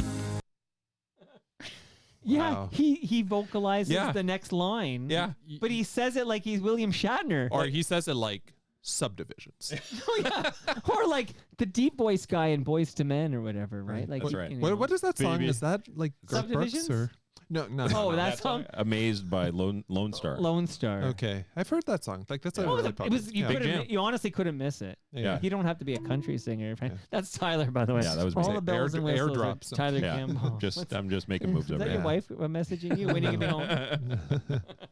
So I agree with you, Tyler. Thanks for shining a light on it. 'cause it's like Absolutely. one of many episodes that kind of came and went here, but absolutely fascinating to kick out the jams with Steve Ryan from CP24 because he is a hard-boiled detective, tough to read, gruff exterior, whatever. But you kind of get him here, and then I become a psychiatrist or like an armchair psychiatrist, and I start to.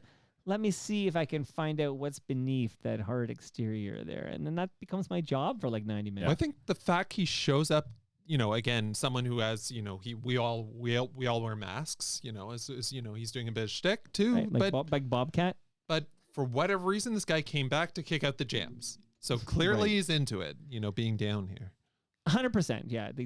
He wanted to come back, so he came back, and it was episode 1581, by the way, and his jams Incredible. were predictably soft. Yeah. Kind of middle of the road. But type I of like that content. move he has where he says the line. Yeah, he did before- it a couple times. And I kind of, I remember it in real time, thinking, oh, interesting, and I'm glad you caught It's it. not nothing. It's good. We're Steve Like Ryan it. heads over here. Hey, your jams are your jams. Your That's right. jams- some wise person said that once. So. So that was all I had for Q4 eps. Cam, I don't know if there were any other eps That actually filled in they're almost all here. Just a couple more to shout out. The elusive Paul Farberman. Great episode. Interesting dude. He showed up. Yeah, I did like a bit of Tears Are Not Enough additional content, sort of shed some light on Catherine He was getting the McLennan was there. waiver signed or whatever by the artist. Yeah, Geddy Lee, there's your waiver. Yeah. Neil Young, here's your waiver. Like fascinating, fascinating dude. Good And stuff. just seemed like a nice guy too. And the Celine Dion. Yeah, Totally. conversation, Oh like, my God. It was Yeah. unbelievable. Seen yeah. some things. Yeah. And then we sort of touch on it, but the Mike Richards' annual big announcement. Is that an annual episode? Yeah, when does think that so. debut? Like his sports talk show? Soon, coming I up? think, before the Super Bowl. Yeah. Oh, yeah. I think it's coming Okay. soon. Yeah. It's Hope it goes well. yeah. But Now, again, remember, this is airing in Calgary. Yeah, on he's got an audience the there for Rogers sure. station. I don't know if you know about these Rogers stations, Yeah. Cam, but it's paid programming. So, we could be broadcasting FOTMcast on this station if we could. If Clive Smith would cut the fucking check. but he said like nothing out of his own pocket. Like, did he not say I that? didn't want to do forensic accounting with him, but somebody's producing this video. Like he's getting professional production of the video in Toronto, and then it gets. And also, I was thinking, sports. Like you're gonna cut this thing on a Thursday, and it's gonna air on the weekend. You know That's how tough. sports works, That's right? Like tough. imagine Yeah. the junior tournament, right? Like, I mean, it's tough to do that. So what are the shows? So we got Being Frank, we got Out There with Melissa DeMarco, we've got this. I feel like there's others like this. A lot of the stuff you hear on radio, like especially 1010 on the weekends, like even weekend stuff. Yeah, like Mark Saltzman's tech show, for example. He's come on and talked about that. Yeah, his move is he buys all this time which on is bell smart. media companies, and then he goes to Microsoft and stuff. I don't know if and- I feel like we talked about Dotto Tech before with Oh, Steve yeah. Dotto. I feel Yeah. like that might be the same. But that was on kind of- TVO, wasn't it? Wasn't that a TV Ontario I show? feel like it was on channel like the maybe I'm Barry, the new VR. I enjoyed or that something. show. Yeah, it's good shit. Yeah. So that was Chalk the Mike Talk? Richards thing is always interesting. I don't know where the money's going to come. I just wish no. I just root for the guy. Yeah. We all root for this guy. right? Oh, and one more, Mary Jo Eustace. Yes. She who should not be named. What's the status of can your name her. relationship? Is everything? I mean, we haven't chatted lately, but Yeah. when she sent me a lovely email to say she was leaving me for Jan Arden, yeah. and then Sarah Burke, who's an FOTM by the Sure. way, gave me a new RSS feed to redirect her RSS feed to, and I did it right away. Like I didn't do that move where you sit on it for a couple of days and then you do it or whatever. Like I did it right away. And then once you redirect the RSS feed in the podcasting world, like that means that's it. Whoever's cleaning out the house. That's that's the moment where it's got a new home or whatever. And I did it with a smile on my face, and then I told Mary Jo that I never got dragged by the tabloids before. Like I had a lot of it was an interesting experience because I have these 11 episodes sitting on this hard drive right here. I'm pointing to with Dean McDermott and Mary Jo Eustace, and that Dean told me I'm not allowed to drop.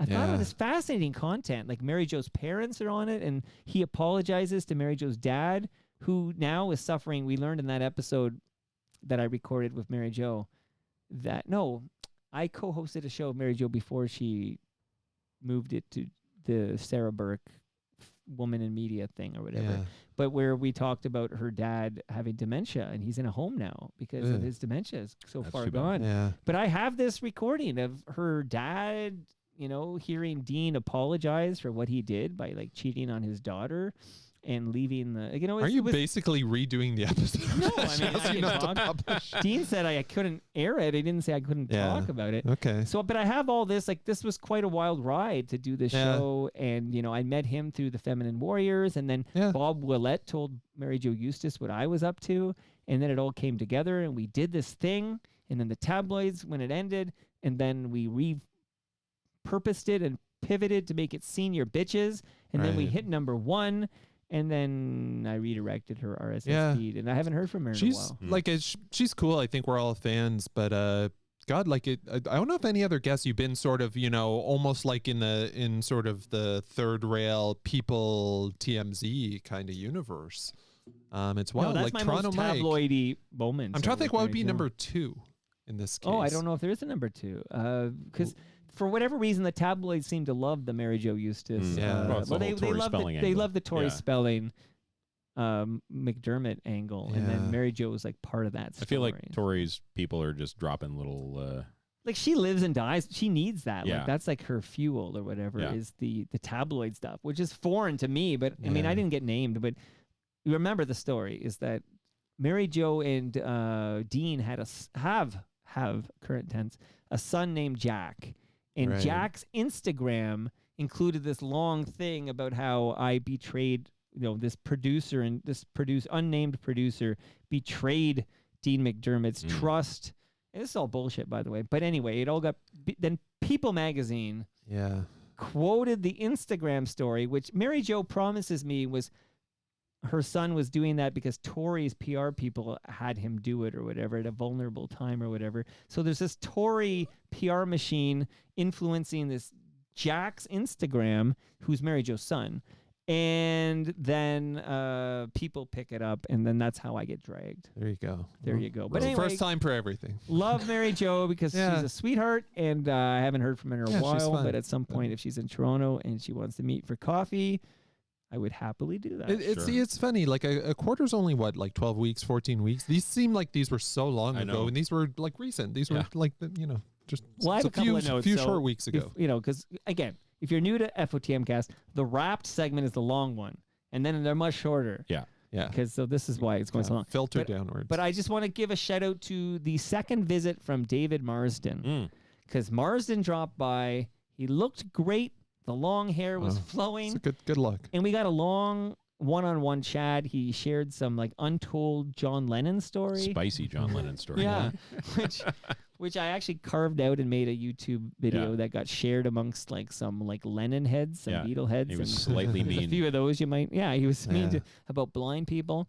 But David Marsden, I mean, this is like we talk about the living legends who walk amongst us, and David Marsden's one of them. Like, and he was happy to be back to share more. And still creating content.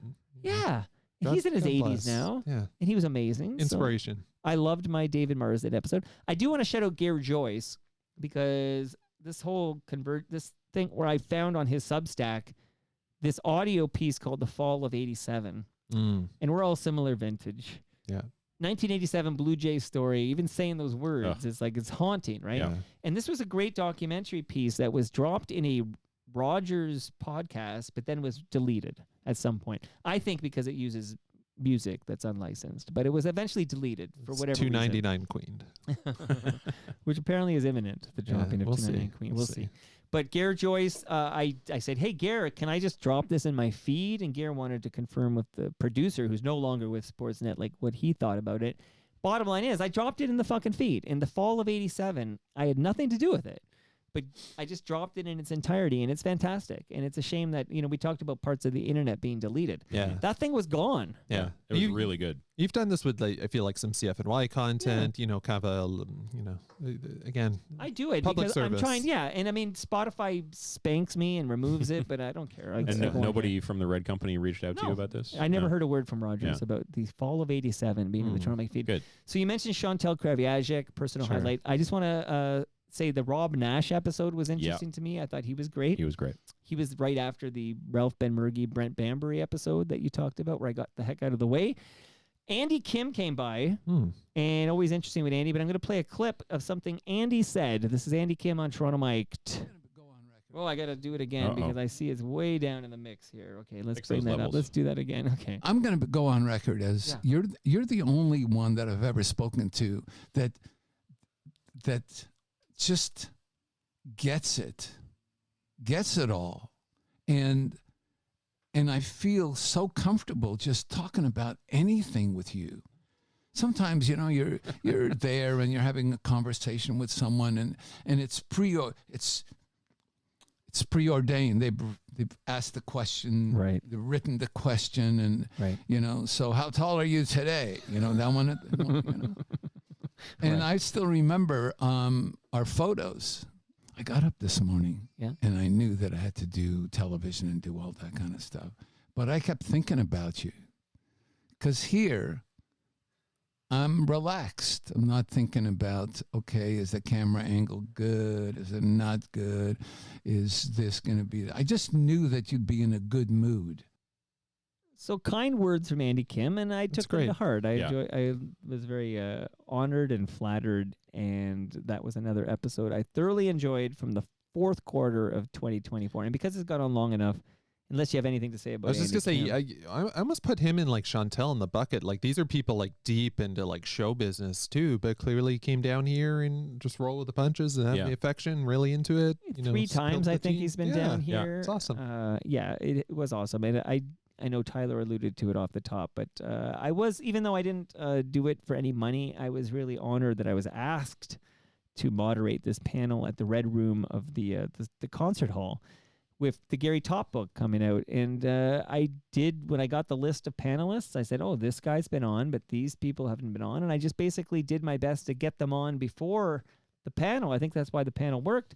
I knew all their stories inside out because they'd all been in this basement for long form conversations. So it wasn't just Gary Top and Gary Cormier, but it was Colin Brunton, and of course it was Jeff Silverman, and Ivor Hamilton's been over about a dozen times probably. But I was honored to be asked, and I did my best, and you can hear that in the feed. It's episode 1599, and that was this past quarter. So a lot of interesting conversations from the fourth quarter of 2024. Oh, and Talia Schlanger, just a shout out. Yeah, I thought she I was liked her. lovely. She was super cool. Very cool, very cool. All right, now, did you want to go to the next segment? Let's do it. Let's move to the next segment. Okay, here we go.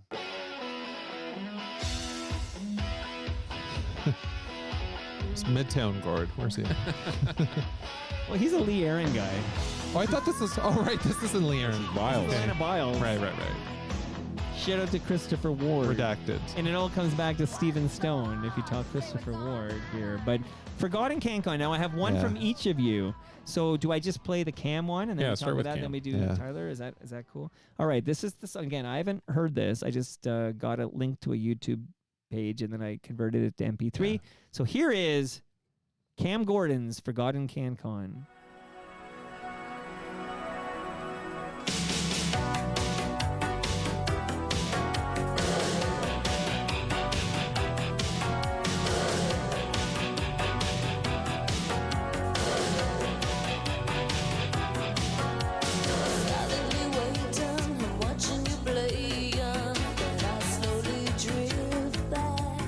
Memories fading, but always awaiting for me to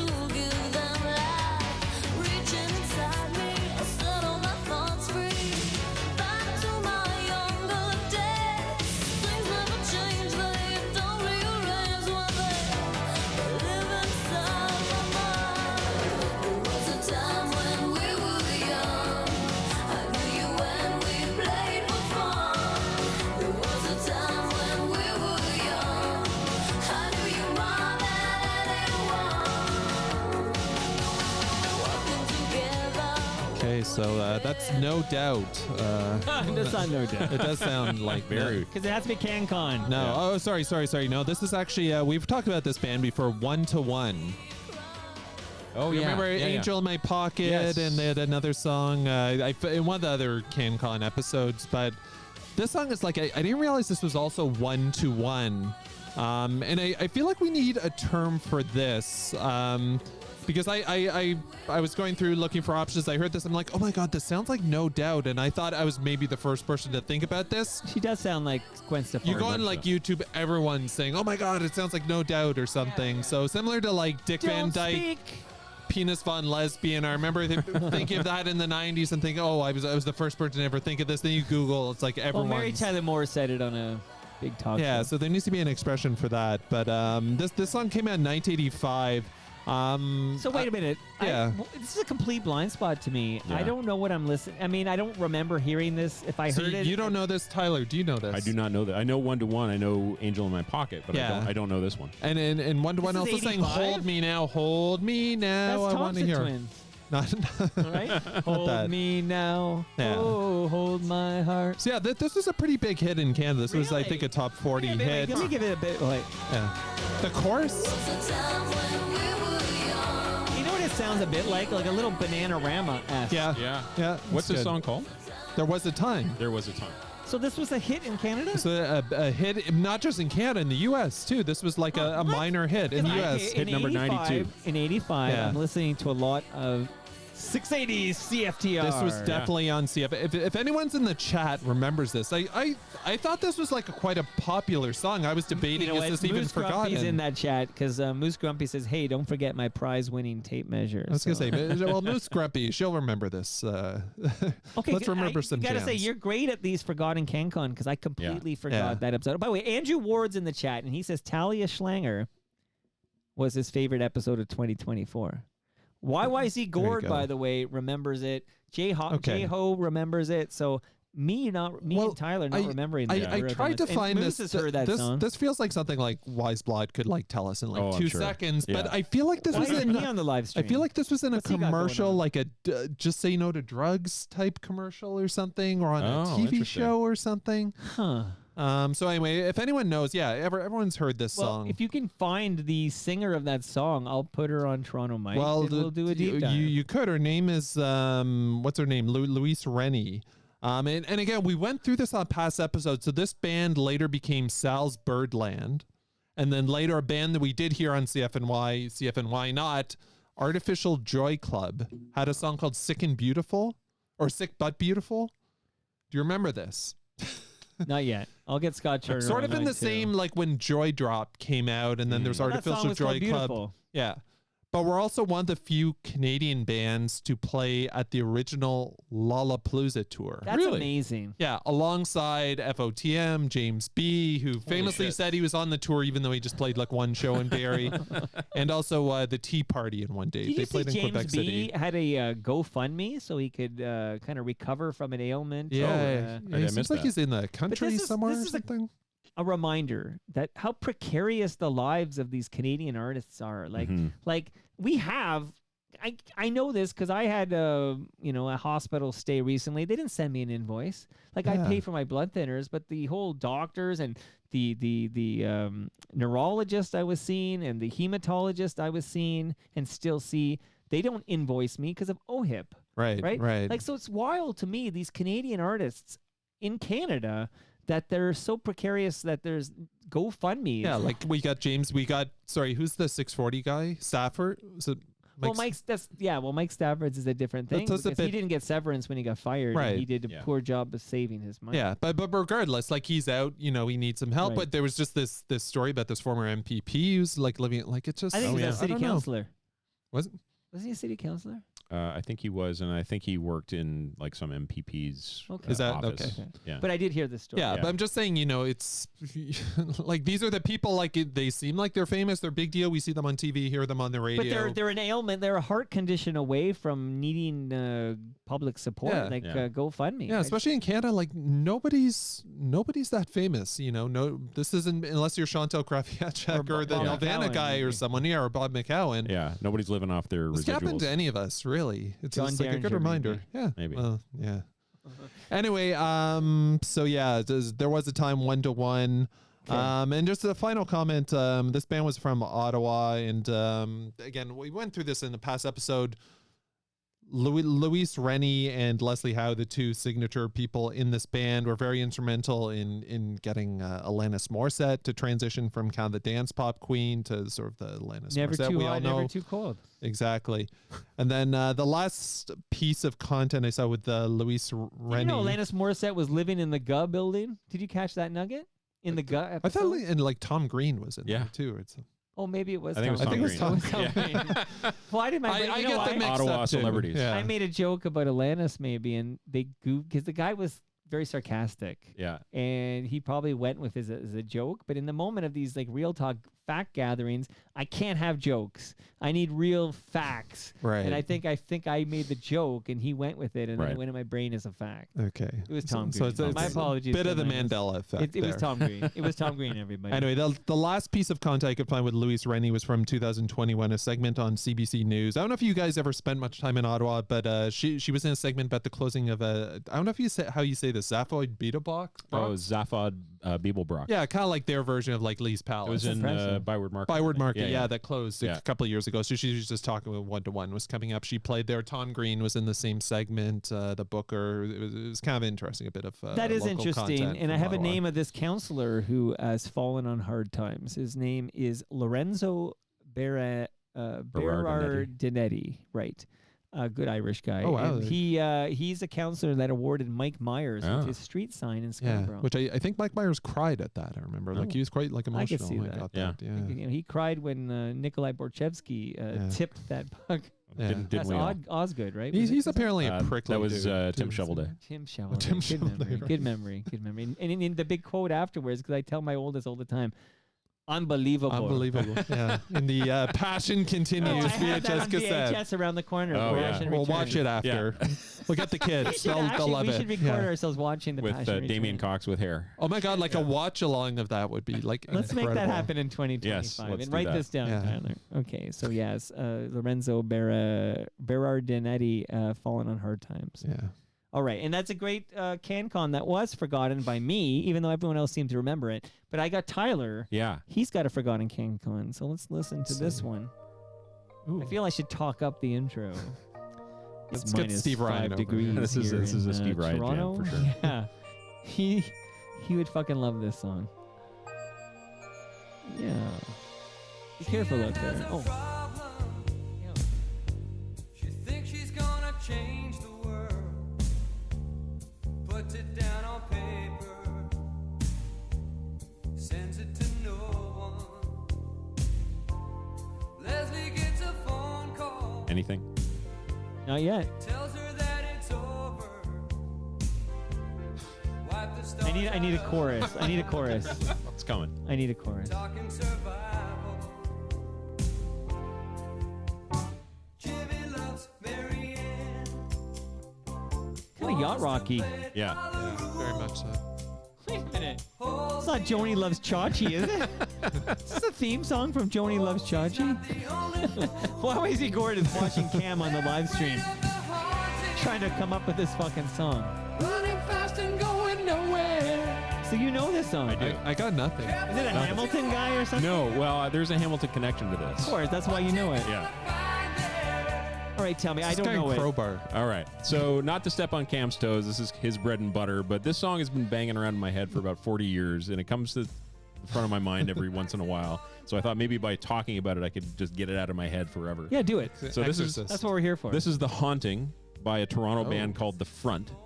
Not to be confused with Popular Front, Not which becomes Lowest of the Low. Exactly. No. Yeah. So Tim Thorney, who's a name that might ring a Ian bell. Thornley. No. Totally Tim wrong. Thorney. Yeah. And Joel Feeney were the primary guys in the band. Feeney. Mr. Feeney. So this song From was Boy Meets World. Boy Meets World, exactly. Well, Who was this the is like voice? it's a word association. Who was the voice of Joel. Kit Yeah, exactly. in Knight Rider, Yeah. which I Right. fucking love. So here's another word association for it. Because This, he kept saying Michael, and I'm a Michael. this song was written by Tim Thorney and Paul Henderson. Scores for Canada. So not that Paul Henderson or the other Paul Henderson. This is a different the Paul Henderson. Third. Yeah. So Paul Henderson didn't really do much beyond this. Tim Thorney died in 2022. You talked about this actually with 1236 when he died. And he brought a different front jam to the show. Okay. So he was a songwriter. He wrote a number of songs with Lisa Del Bello in the early 80s. Tango. Yes. She was at Tane. Yep. Yeah. And we're going to talk about Tane again in a minute also. And she sang you're going to have the Stephen Stone fact? No. She sang the theme song to the Next Generation of Degrassi. That's a mind blow. It is a mind blow. So Tim Thorney also co-produced an album for Jimmy Rankin. He also co-produced So-Called Chaos for Alanis Morissette in 2004. Okay. Not to be confused with Order from Chaos, which is a great Kiss So album. that was like your last dance pop album? No, this is 2004. 04, dude. This is like 2004, right? Okay, sorry. Yeah, oh my God, what year is it? What's going on? Yeah, you're like that. Carry on. Robin Williams character. Joel Feeney was another guy who bounced around as a songwriter. He put out a couple albums of his own. He's written songs by Billy Newton Davis. Whoa. FOTM. By Starship, by Leanne Rimes. Sounds like music by guys who might perm their pubes. That's a Jeremy Hopkins line. Wow. You know what, can I say working blue in 2024 the is the chat. year that gave us Jeremy Hopkins on the live stream. Thank God. I And won't do live streams about him. By the way, Jeremy, I saw your comment earlier. I did love the Halloween Ghost Story episode of that you and Mike did. So the front were on Duke Street Records, which was a Toronto indie label that's come up a few times. Art Bergman was on Duke Street. Absolutely. Chalk Circle. Jane Sibrey, yeah. Elsa. What's her name? Elsa. So Duke Street was only in operation for about 10 years. It shut down in 1994 and was absorbed by Universal Music. Of course. It was founded by Ivor Hamilton absorbed it. That's right. It was founded by a guy named Andy Hermant, who, of note to this crowd, was also the founder of Manta Sound. I'm going to fall off my Oh my chair. God. I Which can't feel, I God. don't, I know what's tears are not coming. enough. I know what's coming. A certain track called Tears Are Not Enough was recorded at I can't Manta believe Sound. the words that Tyler's saying right now. It gets better. Just it can't get stop better. I the don't live feel stream. well. I Let's don't just feel go Tyler, home. I don't feel well. Kill the lights. So the front put out two albums, one in 83, one in I know. 84. Of course they did. The Haunting doesn't appear on either of them. It was just a single that came out in 83, but it got a ton of radio play on my station at the time, which was CKOC in Hamilton. Yeah, you and Rob Proust. Yeah. So the other guy who is a critical link to Tane is this guy named Haywood Parrott, and he was a studio engineer who worked at Manta Sound.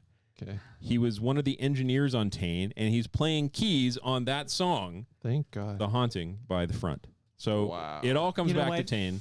Just like Kevin Shea, it was a long way to get there, but it was worth it. Yeah. Shout out to the front. Shout out to the Haunting. So it sounds like these guys could have easily, been the Uncle Bobby to network as, they might have been off camera. Or They were in the off room mic. Yeah. while Neil Young was like That's right. talking to Yeah. All those famous moments. So there's another guy you got to get in 2025 is Andy Hermant, the Duke Street Records guy. Okay, send me the note. I'm all now at this point. It's like I got to collect these guys. No one's talking to that are important. Is Duke Street the one who something to do with Weird Al Yankovic too?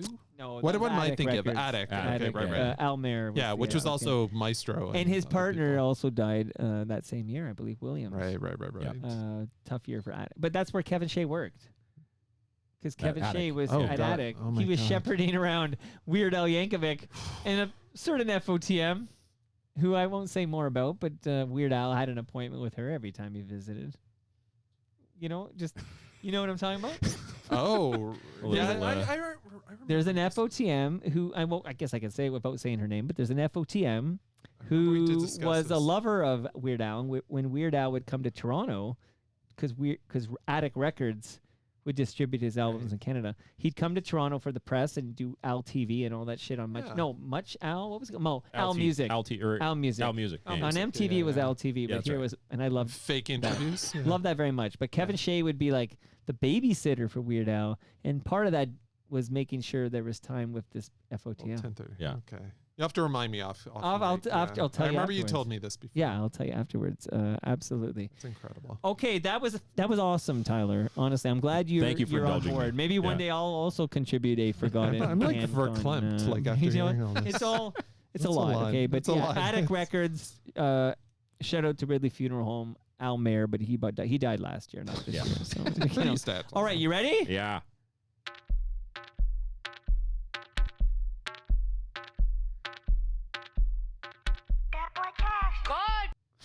Good. Love it.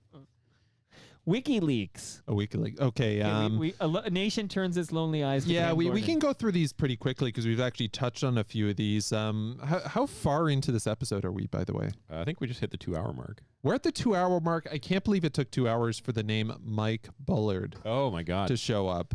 He did come up with Ed Keenan yesterday. Yeah, so he mentioned him organically. Yeah, so like again, someone we lost in the last quarter. Sort of Not an FOTM, an EOTM, as it were. Complicated guy. I mean, interesting legacy. Did you ever meet him? Well, I actually went to 2 tapings of his show. I went mainly to see the bands. I once went because Guided by Voices was on, and I once saw the Dandy Warhols. Okay. Yeah, and it was fun. It was in that same building where you did the panel. In that 888 Young Street. Yeah. Yeah, the concert hall. Yeah, it was quite. I saw like Orin. 888 Young Street has several names, by the way. Rock Pile Concert Hall, Masonic Temple. I don't know. I was in the Red Room. It was like the tech startup thing. Like you probably know this, like Info Hub or something. Yeah. I feel like there's still an element, but yeah, it was like quite the setup there. You guys never saw the Mike Bullard show? I went once. I did not see it. Yeah. Okay. Why did you go? Because my friend liked the band, the soundtrack of our lives, the Swedish Oh, band. okay. Yeah. One hit. Sister Surround. Sister Surround. They that was played a good that. jam. Yeah. But buddies with the Oasis guys. Yeah, I think that's right. Definitely did some partying. Yeah. Did you guys ever go? I went to see a couple of episodes of Jono-Vision too. Oh. Did you guys ever see that? I never went. No, I watched it on television when they had Degrassi reunions. Because I felt too old for Jono-Vision. I felt too old for Jono-Vision. Like it was clearly aiming at a younger crowd, like you and Stu. Yeah. And when I would learn about the OG Degrassi crew, I'm like, oh, I got to watch this with Andy. Well, I didn't know yet. I do feel like that reunion was, and I feel like Linda Schuler, or whoever, Kit Hood is R.E.P., has talked about. I feel like that episode was actually part of like the new generation and the reboot of.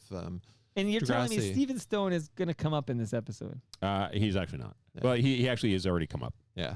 Anyway, I'm really straying from Mike Bullard here, but point is, I actually tried to be the one to have the official death announcement of Mike Bullard. Oh yeah. But then I remember, Mike, I think you were kind of the first person to report it. I had a source, an FOTM, who told me his buddy in some kind of law services or something had told him Mike Bullard was found dead, and I said, "Oh, that's interesting," and I had this like little bit of moment of like relief, which I think I talked about on this show. You sort of had the Otani's on the airplane moment. Do I go live with this? And then I was like, I don't want to break that story just in case or whatever. I don't want to be the guy who said Bullard, my EOTM there, is dead if he's not dead or whatever. So I held on to it for a bit. Sorry, I held on to it, but I told you guys.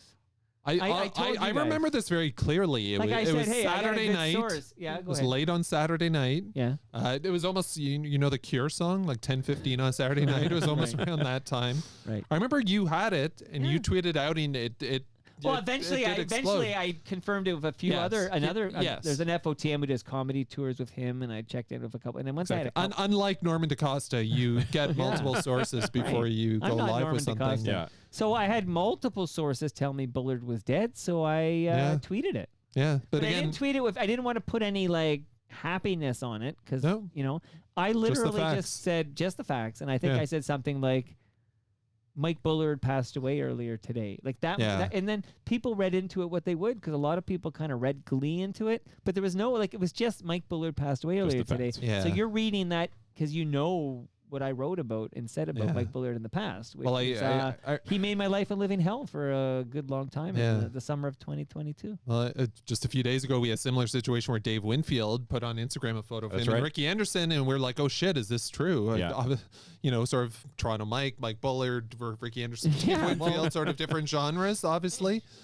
But I actually went in and updated that Bullard had died, but then when it wasn't confirmed, I actually took it out and I deleted it because it's, again, they don't allow you to like source social media because it took a few hours. Yeah, like for if this your to be only source reporting. is a tweet from Toronto Mike, then they're gonna rip it down. But And again, like I think your tweet was Saturday night, and then by like early the next morning, it was confirmed. I think Canadian Press wrote about it. I was definitely the first on like Twitter, but funny because that 100%. wasn't that long ago. But I would go to Twitter to put that. But today, I don't put any original content on Twitter anymore. Like I don't even. I really dislike the place. And I Yeah. pop in once a day to see if I have any DMs and then check if I have any mentions. Just somebody's going to ask me a question. Like from what I or recall, it was Toronto Mike and then some like comedians had started like tweeting or been on social media, and then I think David Friend and maybe some other people. But it was started writing about overwhelmingly it. like positive, I remember, because I would see people are just like, what a great guy. he Look was what really he nice did. to me, Really nice to supportive. me and whatever. And I'm like sitting there like, okay, like I wasn't going to post I'm glad he's dead. Yeah. My life is better that he's Save that for FOTMcast. I was like, I'll save that for FOTMcast. Yeah, right? yeah, and like we don't need to rehash all the stuff with Cynthia Mulligan and whatnot that was not that long ago. So again, I'll just say it one more time: complicated guy, but yeah, this is But someone he didn't we die lost. this last quarter, did he? No, we talked about it in Q3 as well. Cam seems to think it happened last quarter.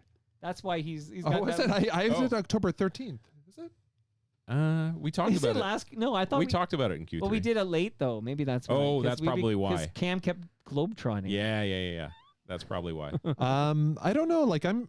Oh, Is it I see. October? Okay, gotcha. Okay, so this is why we need to do these episodes. Yeah. like- That's what I okay. say. We need to do it closer to the end of the quarter. Okay, God, we That's what just happens. chewed up like 5 Because I don't want to minutes. No, wait it's good. on, I mean- because people pass away and we talk about it right away. We're not going to hold on to it for a quarter. Okay. or whatever. Anyway, a few more Wikipedia updates. This one came from my new friend Robert Lawson. I got to hang out at Popper's Pub a few weeks ago and spent some time with Robert. To Who get also some- had an episode in Q4 of 2024. Well, he did, and from that episode, he talked about his latest Randy Bachman fact check. This TikTok video we all saw. Randy Bachman saying they were invited to play Woodstock the day before, and they were in Right. Chicago in this custom built studio, right, for the Guess Who and blah blah blah. And then I believe it was Robert went to Burton Cummings and said, "Did this happen?" Burton Cummings like, "No, that didn't happen." And Right.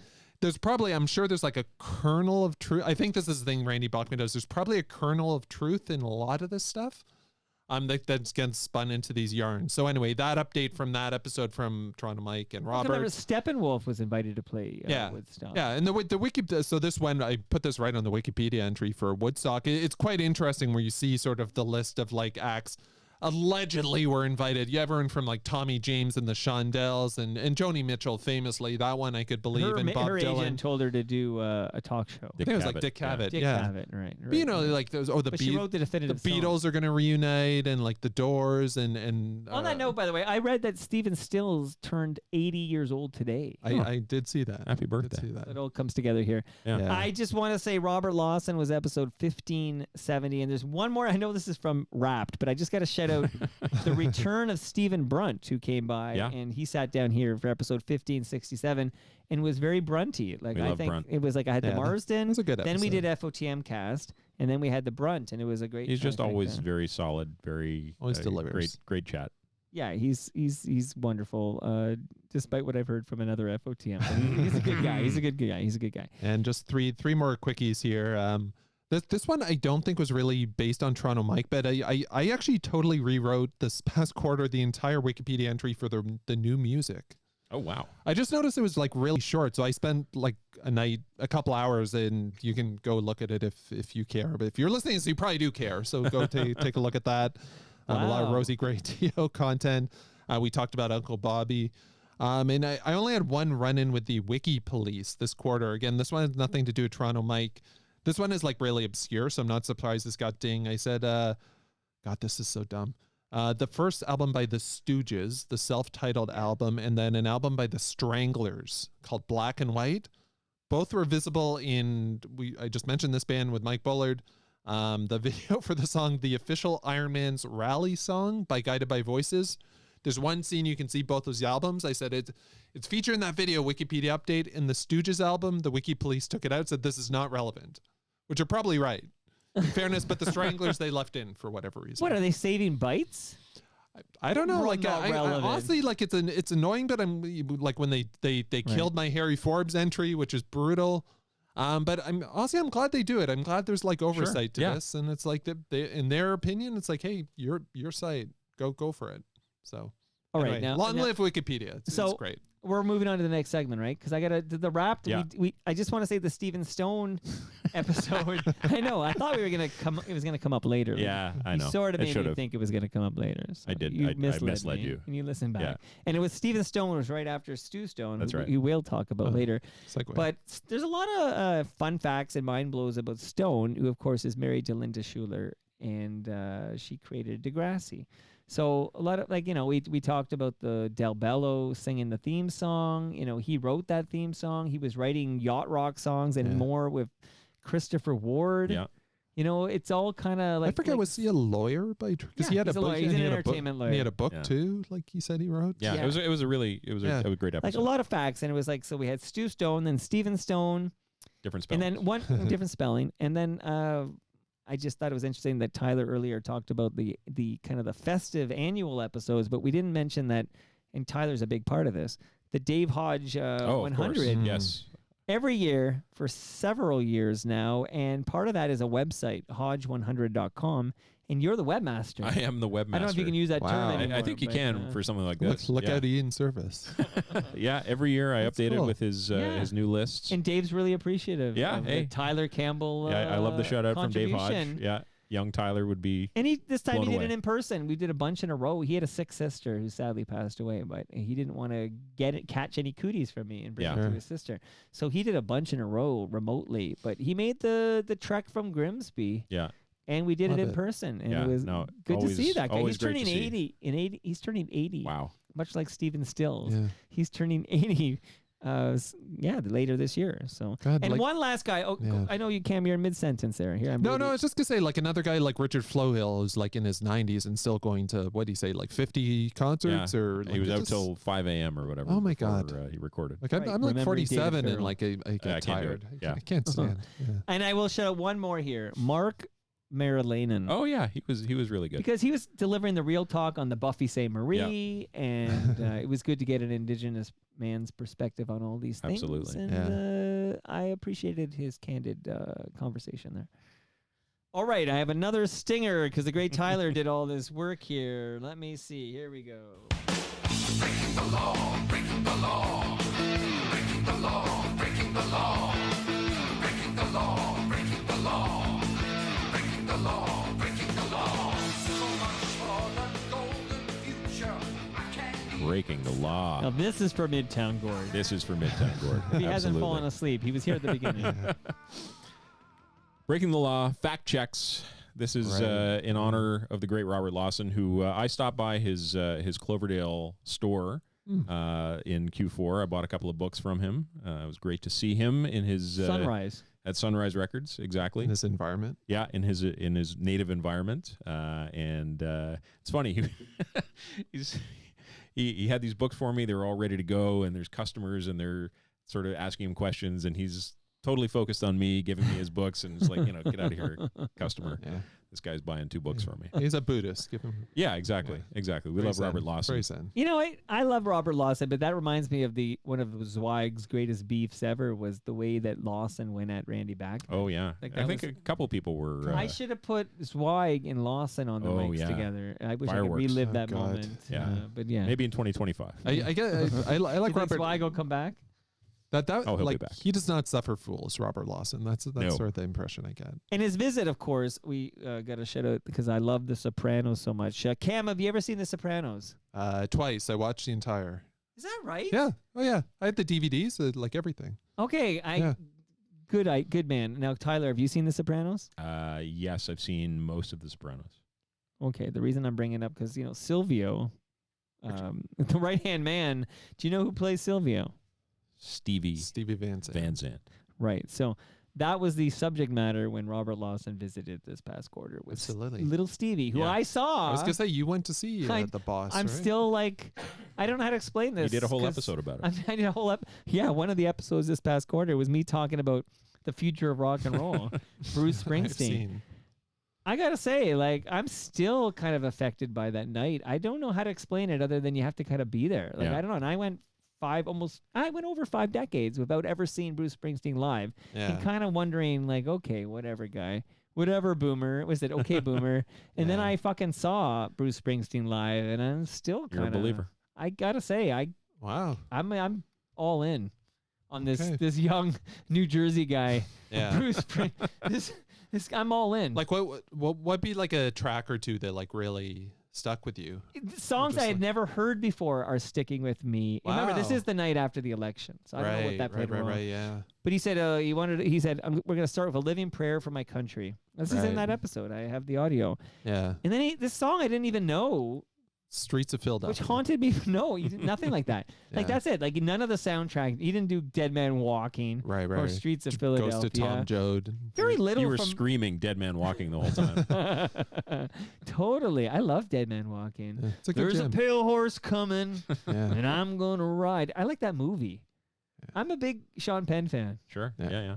You know, not just Spicoli. Remember, yeah. Not just Yeah, yeah. Spicoli. You ever see that movie? Fast Times at Ridgemont He had like a bad goatee, Did Grandma right? let you see that? I was going to movies on my own at Fairview Mall by that time. You Well, son no, of a it's bitch. like we're talking pretty early. No, you were too young. I Dead think, to Man see it. Walking? No. Fast Times. Fast Times at Ridgemont High. Yeah, I've never seen that. Like you were too young to Never see seen it it. Never seen it. without No, no, no. parental. You couldn't see it. There were boobs in That's there. with what's her name? Phoebe Cates. Phoebe Cates, Yeah. right? Yeah, Jennifer Mrs. Jason Kevin Leigh. Kline. Jennifer Yeah. Jason Leigh. Spicoli, right? Spicoli. Like this is Judge your Reinhold, yeah. Judge Reinhold. Yeah, you're naming them all. Yeah. Yeah, Forrest Ray Whitaker's in Walston. this thing. Ray Nicolas Walston. Cage is in this thing briefly as Oh. Nicholas Coppola. That's right. Yeah. It's just everybody's in this fucking movie, and it's fantastic. By the way, I saw an interesting fun fact about The Sopranos. Apparently, well, she wouldn't have been that young, but like Lady Gaga's. Yeah, in- she's in an episode. yes, Yeah, but like one of AJ's like friends or something. and her name, ready for this? Stephanie Germanotta. Stephanie Germanotta. Okay. There you go. I'm full of the fun Anyway, facts. you guys knew that one. Have you guys seen Joker 2? No, I've not seen not any- yet seen any it. of No, that I haven't shit. seen it yet. I'm told to avoid it Do not at care. all costs. Shout out to Lady Gaga. Oh, she's.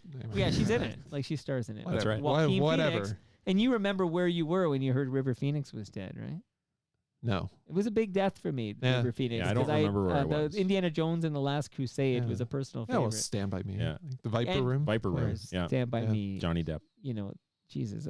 Yeah. Stand By Me. Generational talent. Yeah. My goodness. Well, Joaquin Phoenix. Shout out to Gladiator 2, where I went to see because David Kine sent me. Oh, and I yes. brought some FOTMs with me, like Leslie Taylor and Yeah. Lieve Fumka. Oh, A lovely morning at the movies.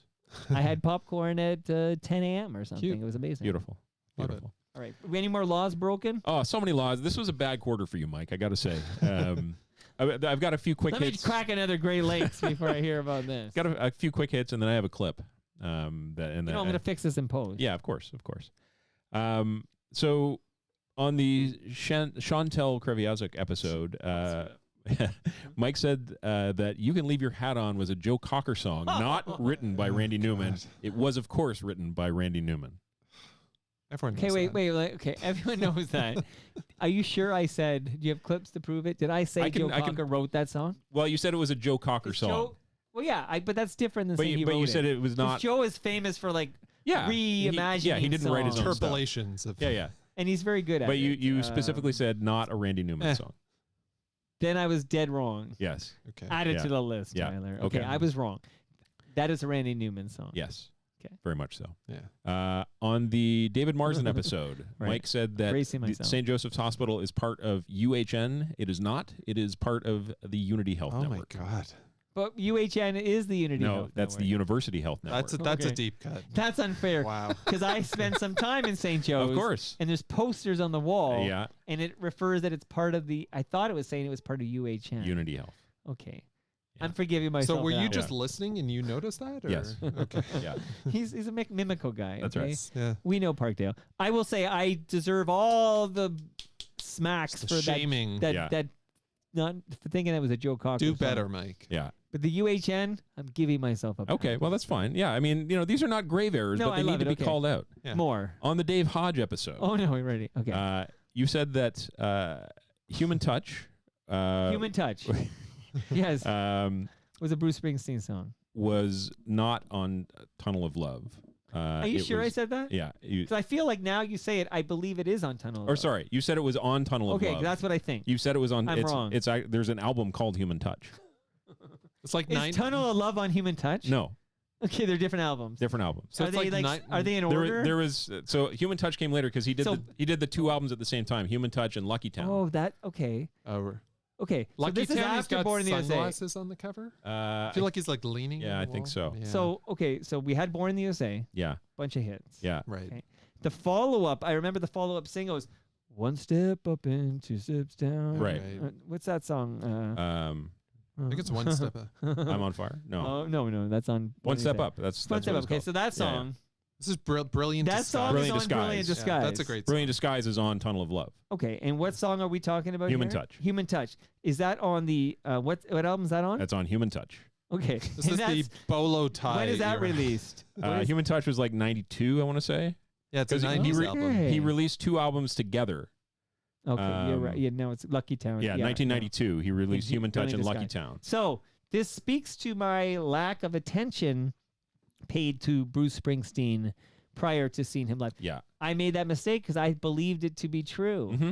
George Honest Costanza mistake. tells me it's not a lie if you believe it to be true. None of these are George lies. told me that. None of these are lies. Believe just to the be clear. myth. Or what was the bare naked lady? Print the legend. Print the Yeah. legend. Oh, Exactly. I had to avoid that topic of Ed Yes. Conroy because Yeah, it's still sensitive. a touchy one. I do feel like when Bruce did Streets of Philadelphia, he comes, he's got the goatee, and he's looking Yeah. more like a grunge rocker. Was sort of like, oh, it was Well, sort of then like then there in was, the wake of Human Touch. Then there I was feel Ghost like. of Tom Joad, which was That's in right. that Yes, same exactly. era. Later Yeah. covered by what? Rage Against the Machine. yes, Rage Against Yeah. the Machine. Yeah. Yeah. 100%. One more quick hit, and then I'll play this Okay. clip. Christian Simpson was not a founding member of Glue Leg. Guh, the guys from Guh, Lawsoned you on that one in the room live. Live Lawson. Yeah, they were there. Yeah, as they were Brother there. Bill would say, and I was not there. Yeah. So the other guy, Alonzo, is the founding member of Glue Leg. Yeah. And then this Christian Simpson imposter takes over for a member of Guh when he leaves for Guh. Right. I got it now. No, Yeah. so I'm learning. See, constantly evolving. What is Tom Joad? Is what Grapes of Wrath? Or Yeah. Yes. Grapes yeah. of Wrath. Okay. Yeah. That's right. So those are the quick hits. This last one is a bigger one, which frankly could result in some discussion, maybe some hurt feelings. A lawsuit. I'm gonna brace myself. I'm just going to play this clip. Let's get and then- Lauren Hahn. and Oh then my God, we'll he's gonna play the clip. and then we're going to get into it. I'm gonna mute it. Here we Be go. cringe. Rob, what do you think of this song, "Creep"? I by love this Radiohead? song, but I have a judge's calling on this song. Oh. It's not hip hop. I don't think there's a sample in this. I don't think there's an actual Holly sample in this song. Oh my God, you need more I think that crow they on used this the one? chord Okay. changes, but they didn't Oh, actually right, sample right. it. Oh. Yeah. Well, okay, so then we have to have a whole conversation. That's a whole What's other- that's a sample? sounds okay, like. So let's talk about it. I Okay. saw a lot of things like Let's that get where into it. Okay. Because More than sounds like, but okay. Yeah, no, I have a they reason had to like why give I it credit fucked for up. it, but I don't believe that there's anything actually from the song, other than just the chord changes. Well, no, they're recreating. Yeah, Oh, it's not Still a sample. flat. it's not a sample. So fucking good. I am fucking out of here. All right, so let's Rob get Bruce the getting nuts and angry. bolts out of the way. Okay. The Air That I I've never Breathe seen Rob is Albert Hammond and Mike Hazelwood. Yeah, do you know who Albert They Hammond's wrote son that is? song. His son is in the Strokes, which I think is cool. Fun. Strokes are a great fucking band. Yeah. Love the Okay. Strokes. So Albert wrote the Meet song. me in the bathroom, guys. Yeah. So Albert and Mike write a song, The Air That I Breathe. Yeah. 1972. Yep. Okay. They are credited, Hammond and Hazelwood are credited as co-writers of Creep by Yeah. Radiohead. Yep. Because of elements of The Air That I Breathe Yeah. making their way into this song, Creep, Yep. which was recorded at the suggestion of the producers Sean Slade and Paul Q. Colderi. Yeah. Now, this is the very first single ever released by English rock band Radiohead. Yeah. Sorry, pal. This is not a sample. No. It's on Pablo Honey, Yes. Yeah. 1993. He's ignoring us. It's like when you do a book report. Just lean and you into say, it, yeah. This book was written whatever by whatever this year. Okay, so it's not a sample. Yeah. Yeah. But what threw me is the fact that as you know, maybe you don't know, I like to frequent the site whosampled.com. And they had Great it listed as a sample. Mm. And it Ooh. threw me off in my Yeah. research. Of course, it's a recreation. Yeah. Of the, Interpolation, perhaps. of the chords. It's Yeah. not actually sampling the Hollies, The Air That I Breathe. I feel like half of the Elastic album had like issues with this. I Right. think with also The the connection is Stranglers and made. Wire and all these other bands So too. okay, but not it- samples. But you're right. just, like, So yeah, I ripping ate it off on that. chords. I And wanted. just for some context, so if anyone hadn't heard it, so this was from a Toast episode. The theme of the Toast episode were non-hip hop songs that sampled other songs. Right, non-hip hop songs that sampled other songs. Yeah. Right.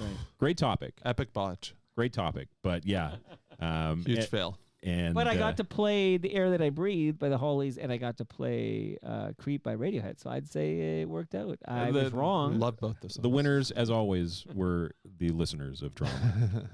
Yeah, I blew it in that episode of Toast. I've been making up for it ever since. Yeah, and I feel great shame. But did you hear that one voice? It wasn't Rob, but there's a guy I recognize from Indie 88. Yeah, Did you hear that he got a voice? job. Right. He's all over. I Bob got actually a job. listened to. I'm going Bob's to tell him job. when he comes over for the next Toast. When I think that's in mid January. But I was listening to the Great 88, which is the top 88 songs of the year. I was just tuning in the car.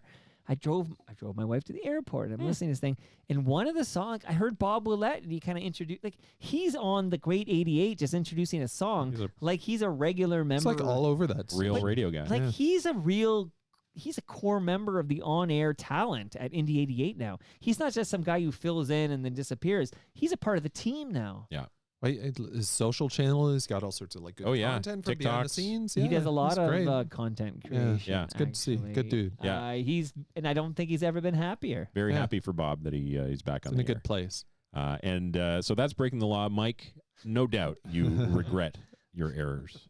Don't do it again. I regret them all except the UHN one. I don't. Guys, we're not done yet. No. First of all, it's been amazing. I got to say thank you to Tyler again. My pleasure. For all this work. You had to listen to all. Cam didn't even listen to all the episodes. I listened to a lot of those. I actually listened to that Toast episode. I remember hearing that. Okay, well, you were the OG Toast co-host. That's right, yeah. Along with someone else whose name I can't remember. Good segue. Stu Stone. All right, ladies and gentlemen, I've not heard this, but I have received this, so we'll all hear it together for the first time. Let's go. Happy 2025, Toronto Mike. Happy 2025, FOTMs. Happy 2025 to my fellow Hall of Famers. This is Stu Stone. I wanted to really send a message to the FOTM universe to let them all know that they are loved, not just by me, but by a higher power. I don't know where I'm going with this, but I do want to tell you that I am avoiding winter right now. I am on the west coast of the United States of America. I'm in California, more specifically in the Los Angeles region. If you're wondering where in the world Stu Stone is, that's where he is as of this recording. Good choice. But yes, to make a long story short, I want to wish everybody a happy 2025. Have a great year.